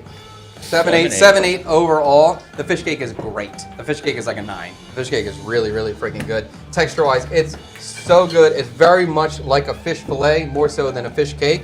So, and that's the best thing on the plate. Fish cake's fantastic. The coconut milk sauce is pretty damn good too. I might push back on you. I thought the taro fries were actually The best part? not yucca better. I just fries. think that they're pretty up there with the fish cake. Well, I think the yucca fry is a very simple thing to Yucca, pull off. sorry, The yeah. fish cake is hard to pull off. Because it's like, usually fish cake is going to be too firm, too bouncy to be nice in this sort of texture, in my opinion. So, like the taro fry is easy. The yucca fry, you can make that, no problem. But the fish cake, very happy. I mean, would I put more dill in? Maybe. I don't need it, but more dill is fine. But texturally, top. Fantastic. The pickle needs to be more sour. So I should have salted the cucumber, drained the moisture out, strained it, and then just done straight lime juice and maybe more vinegar. It needs to be super aggressive with the vinegar, and it didn't have that. Like, this should have been, the way I'm thinking of it, is almost like a solid vinegar, or a physical vinegar that I can grab. So it needs to be way more aggressive. If that was way more aggressive, we could be 9. I don't, I think I'm gonna just eat one because I more have when it friends comes with me out. that have the best palates, so Do you need the more? mushy taro is good. I like the Why'd you mushy say What did you say about taro. our palate? I I did. said just because I have No, good you friends said with me thank that have you great for taking palates. the dish. I do have a great palate, I chef. asked if you had more. I know good food. He wants more. I'm gonna make another piece of fish. I know, but I was like, why did you let me take your plate? And he's like, I did. Oh, Yeah, I agree. The best thing is fish cake. the fish cake, great. Texturally, great. I would make this fish cake again. I was just surprised. I was just really surprised by those yucca fry. I thought that was. I didn't expect them to be as good as they were, and everybody's saying they're not crispy, but I was. so crispy. I thought they were way crispier than I thought you were gonna get. I think it's hard to make a crispy fry here. We just don't have the Idaho potato. Yeah, that's why I didn't want to even attempt it with potato, because I knew I was going to make a mediocre fry. I knew with the Yukon Gold, it's going to take me a lot of process. I'm gonna have to cook them 3 times, and they're still not going to be great. So I was like, all right, let me use something different. And luckily, I found the yucca was hard to find. I got the sweet potatoes right away as a plan B, but eventually I did find yucca, and yeah, I think the yucca chips are really good. I'm happy with the Chef, taro. do we have plantain here? No, I don't know swear why. We should, right? I don't know why we don't, but we should. Yes. Does it grow here? I've never seen it. I don't think so. But that plantain, it might just be too moist here for it. What's the Amazon? Doesn't the Amazon have a rainy season? They must. That's where plantain comes from. Is Yeah. the Amazon? I Well, thought it they're- came from more. They're in Central America. Yeah, central. Is that, plantains are coming from south. They're in Central America. I think they're in South America too. The Amazon's in the South America. Yeah, I know that. Okay, but And and we have the Jamaica has plantains too. They have a rainy season. because Mexico's a very similar climate, and you would be able to find these in Mexico. But does Mexico have the same? I think Mexico has less humidity than here. Hmm. I don't think it rains as much. This is Geography with Americans. Plantains grow in tropical and subtropical climates worldwide, Bada bing. thriving in warm, humid regions with high rainfall, such as West and Central Africa, Southeast Asia, Latin America, and the Caribbean. Southeast Asia. You see, I just was wondering if they were in there, and I just never noticed that was. A I've never plantain. I seen thought it them. was a I've big looked banana. for them. I've looked for it. I've never seen it. Top producing countries Vietnam. include Ghana, Uganda, Colombia, Nigeria, and the Philippines. And the Philippines. Okay. Yeah. Sure, you got a lot of dishes to do, bro. Yeah, someone said, where is it? Tree, it's time for you to do the dishes before Michael steals your job. I do like this. Time for a bira dish. Broth infused with fish sauce. Okay, we need to vote. Oh no, we don't need to vote. Freaking Twee White. What? We're doing yeah. banh mi food. That's crazy. Wow. Jerry, I think you should go back and watch some of the early parts of this episode. Yes, I do have a lady, so thank you for asking. I'm gonna field all those questions. She's gonna kill me. Now, did Twee White throw in Twee White that said cook the banh mi that you're gonna sell at the shop Yeah. too? Yeah, we'll do the pork confit. We'll do the pork confit because we've done the caramelized pork already. We've shown that, so we'll do the pork confit. Ooh. Sauce goes well on me a little bit. This is a great dish. These punks around The sauce? me. Yes, very good. I honestly think that, like, if I were Genshin's saying there's plantains here, but okay. to serve it, if it were me, I would put the sauce on the fish. Tostones are just cut up. What do you think? I mean, I'm not doing that for Tostones this are just cut situation. round plantains that are smashed, right? Yes. And then fried. Yes. I'd really like to have a tostone. I haven't had one in a really long time. You missed it in Kanta? Oh, really? Okay. Joito Quat? Oh, okay.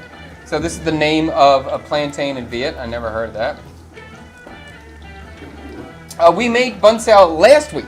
We did bun sao last week. You can check out the live on this channel, the Chad Keep It Up channel, or you can check out the edited version if you want to see it quick, 20 minutes on the CKSK channel, Chad Keep It Up Studio Kitchen. Okay. Wow. So next on Friday, we will have Michael back here with his little kitty cat bun mi, and we will be making the bun mi, one of the bun mis we're going to sell at the shop, and we're going to be making some cat food for bun mi to eat too. So bun mi will eat some bun mi. I'll figure it out. I'll make something. That'll be She's fun. gonna go now. Huh? I'm going to make cat food. Are you just gonna make little shapes? I don't know. I got to make something. I'll buy it because I was gonna buy a thing anyway to make the little like mold so I can freeze some of them and just have like I want to make a bit. Oh, you like, want a big- cubes and stuff for it? Yeah, Okay, yeah. So I'll go and get some stuff, and I'll get the ingredients. Does it take for like a the, long time for you to dry out, or you just put it in the oven, bake it? No. It's raw, right? Yeah. You just you're making basically like a puree or a pate. Oh, Yeah, oh, so, okay. yeah. All right. No, I'm not making dry food. I'm making like wet food. So I'll make like most of it is like chicken based, and you're just like boiling down chicken, and then But you're gonna cook it? It's not gonna be raw? yeah, I'm gonna cook it. Yeah. Oh, okay. I think I'm going to make a chicken roll and then cut it down the middle, split it open, and make a pate, a pork liver pate, and spread it in there for bun mi to eat. No vegetable. No vegetable, no chili. Yeah, she's a very adventurous eater. I think most of her first month of living We was have to just get, eating. We got to tape like a number to her claw so she can pick it up and rate it like 6, 7 or something. I'll just lay them out and you'll see which one she'll a little call. cat glove and get On a the close tail? up. Yeah. That's interesting because we used to. I used to grind a lot of food for Gus. Yeah. It's just all raw though. Yeah, So I didn't okay. know if cats could eat raw food. No, like yeah, that. I did feel that like for it. like a lot of the farm cats and farm dogs. We would just use like the extras, the scraps and stuff, and mix it up. But I've been following a bunch of different cat people and cat dads, and there's like a bunch of different tutorials on how to make like really good food for your cat, and it's cheaper. That's the thing. Is like It's cheaper than the canned stuff. it's Thank you cheaper very than the much. canned stuff, and it's more natural. Like you know what you're putting in, and there's so many like preservatives and like other things that I'm just like, I can't even pronounce this word. Why would I want to feed it to my cat? You Right. know, it's not something I want to eat. Hopefully one day we will get a dessert winner on here. I'm looking forward to that day. Does Vietnamese cuisine have stews? Yes, there's a couple, 3 or 4. Start cat proofing the kitchen. The cat is gonna learn to proof itself. Don't stand on the stove, dude. We can all aspire to get a dessert vote. Yes, one day it will happen. I do look forward. I'm just frying up these scraps for the rest of the crew, but I think we can bring this stream to an end. I'll give it an open, leave it open for another minute. If there's anything quick you want to bring in here. You know what I think about sometimes? I think about Go ahead. that pandana cotta. The pandan panna cotta. Oh, that Pandan was cotta. so good with the banana. That was a good one. And that one actually, you know, that's not that lengthy to make. I could do that. I didn't know that you were that good at making dessert, chef. I really didn't know. I can, as I thought long you as were just it's a savory chef. as long as it's the kind of dessert that I don't need to follow a recipe with, and I can just keep kind of cooking my way through it and be like, yeah. oh god, oh my god, it's like that I can do well. The banoffee pie. What is off limits for you because you would need to follow a recipe to really pull it off? Nothing. Off limits. Like baking wise? Nothing. Nothing. Nothing. No, I've made a lot of cakes with no recipe before. And then if it's dry, all of a sudden you're making a trifle, and then you're like soaking it in cream or some kind of sweet liquid. Like you can fix that. No, nothing. What like a macaroon or something like this? No problem. The only thing is just time. It's just trying to figure out how to do it in a stream. Do I have to do it ahead of the game? Do I have to? Yeah, that's the biggest problem. It's just figuring out the timing of it. When What it's, is the trickiest technique for you to pull off? Something that you're even not confident with your abilities to do. Not necessarily putting together a dish, but a technique of a dessert or just in general? in general. Um, Have you ever made a Yorkshire pudding before? yeah, that's no big deal. No. It's nothing.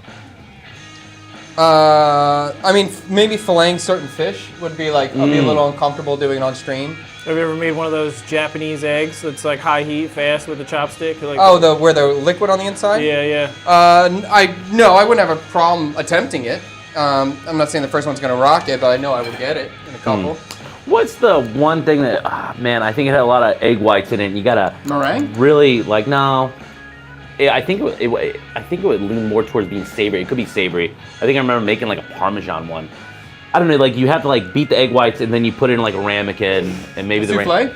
Is it a souffle? Yeah, maybe souffle. No yeah. problem. That's not too hard to do. A macadamia or a macaroon is hard. It's hard. It's not that hard to make. It's just hard to make it super well. People get super anal about like how high it can be. But usually that I'm like, I don't care. Like just don't care. I think it'll be. If it tastes good, it's good. Chad Tree and Fred Michael. Thanks for the fun night. See you soon. Thank you so much for watching. Can you make sushi? Yes, I can. But that's the kind of maybe like what Fred's asking. Like, I'm not scared to make sushi, but I'm also not telling you, hey, I'm gonna make like I'm a trained sushi chef. I've been doing this for 10 years. I can make something that's gonna be tasty. That maybe shape-wise it won't be perfect, but it'll look like sushi. I mean, no one's gonna complain it's not. When's the next studio dinner experience? I don't have any dates on it right now. My main focus right now is just streaming. My birthday. For sure, Fred. And because TET is coming soon, everything just stops. So until really... Have you made any announcements about not being live streaming on the TET No. week? Are you going to stream on TET? I'm still going to try to stream once or twice, just on the phone, just in the countryside. So it won't be like this, but I think people miss the countryside stuff. Oh yeah, you should let people vote early so you make sure you bring what you need up there. Like if they pick something, like if you do cook in the comments, like I'm not going to do cook in the comments. you should. No. And like No, building no. a fire. I have like no control over that situation. There's just people in and out of the house. I don't know if I get the I stove. want you to build like a Oh, no. jungle smoker. I'll make something. You but know, I'm if not you want to like, build something, I'm down. There's no request. Are you I'm going like- with him? Yeah, he's going to go to TET with us. Have you been up there before? No. This will be like... My wife said hi, Dad. I don't know if it's my wife calling me Daddy or I if think that's she's calling. I think she's Liam. calling this Cyber Daddy. Maybe that's Liam saying Dad. I Yeah. don't know. Wait, there was one more. Chad, any advice on how to escape the rat race? You seem to escape it. We'll do it on that. Let's end on that question. I don't know, man. Work hard. Just try to have a second thing you're working on besides for your rat race job, whatever that is. Just have something that you're working on that you can see will build over time or has the potential to build over time, and just keep tackling it every day. If you can put 20 minutes on it in that day, do 20. If you can put an hour or two, do an hour or two. But it's not fast. It takes a while. I've been doing freaking content for like 6 years or something. It doesn't feel like that long, but I've been doing this for a long time. And, I wouldn't say I'm in the rat race, but I'm still on a hamster wheel. I'm still freaking jogging every day trying to get content out. Although I enjoy this wheel a lot more than the other one. It's not an easy thing to escape. It's worth trying to escape. So try to find another, whether it's content, whether it's a business, whether it's a skill that you're working on, but you need to do something besides for your normal to eventually get you out of it. So let's end it on that. Thank you so much for watching. Oh, in conclusion, because Tang likes me to do in conclusions for an outro of the YouTube video. In conclusion, this fish cake was awesome, and you can make fish and chips with Vietnamese jacka because I did, and I loved it. I thought the fish cake was probably one of the best fish cakes I've ever had. I'm waiting for Fred to nod. He didn't nod, so we're not going to cut to him. Don't cut to Fred. Don't cut to Fred, okay?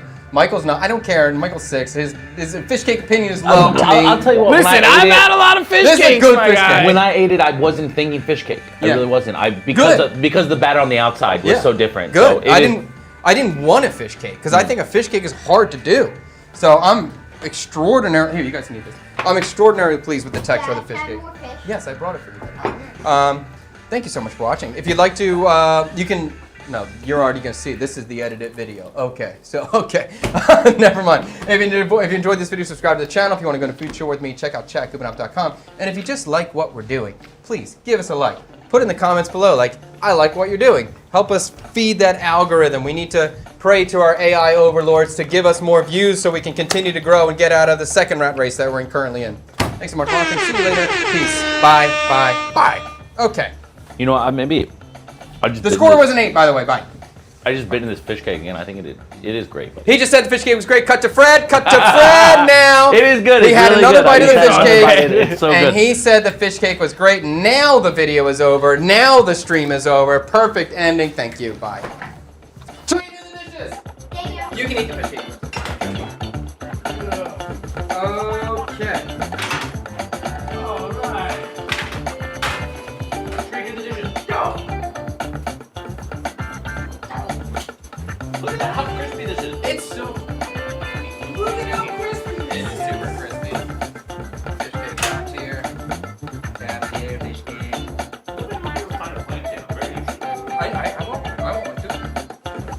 I think you left culinary school. I think one of my favorite dishes of all time is a Mexican dish called I think pescado a la veracruzana from the Veracruz area of Mexico. It is a tomato olive potion liquid with like a white fish, like a Oh, salmon, yeah. white rice, and then it has like the fried crisp white ball that I've seen, right? Oh man, so good.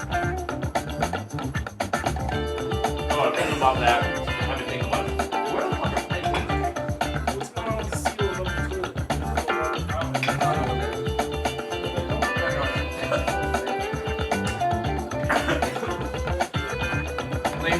Here, is that you? Take your head. Oh, well, it was fine. Take your head. Stop walking.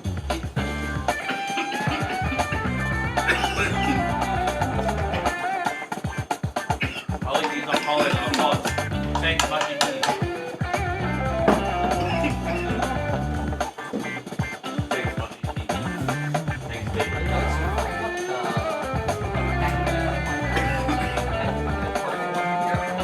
Yeah, $5.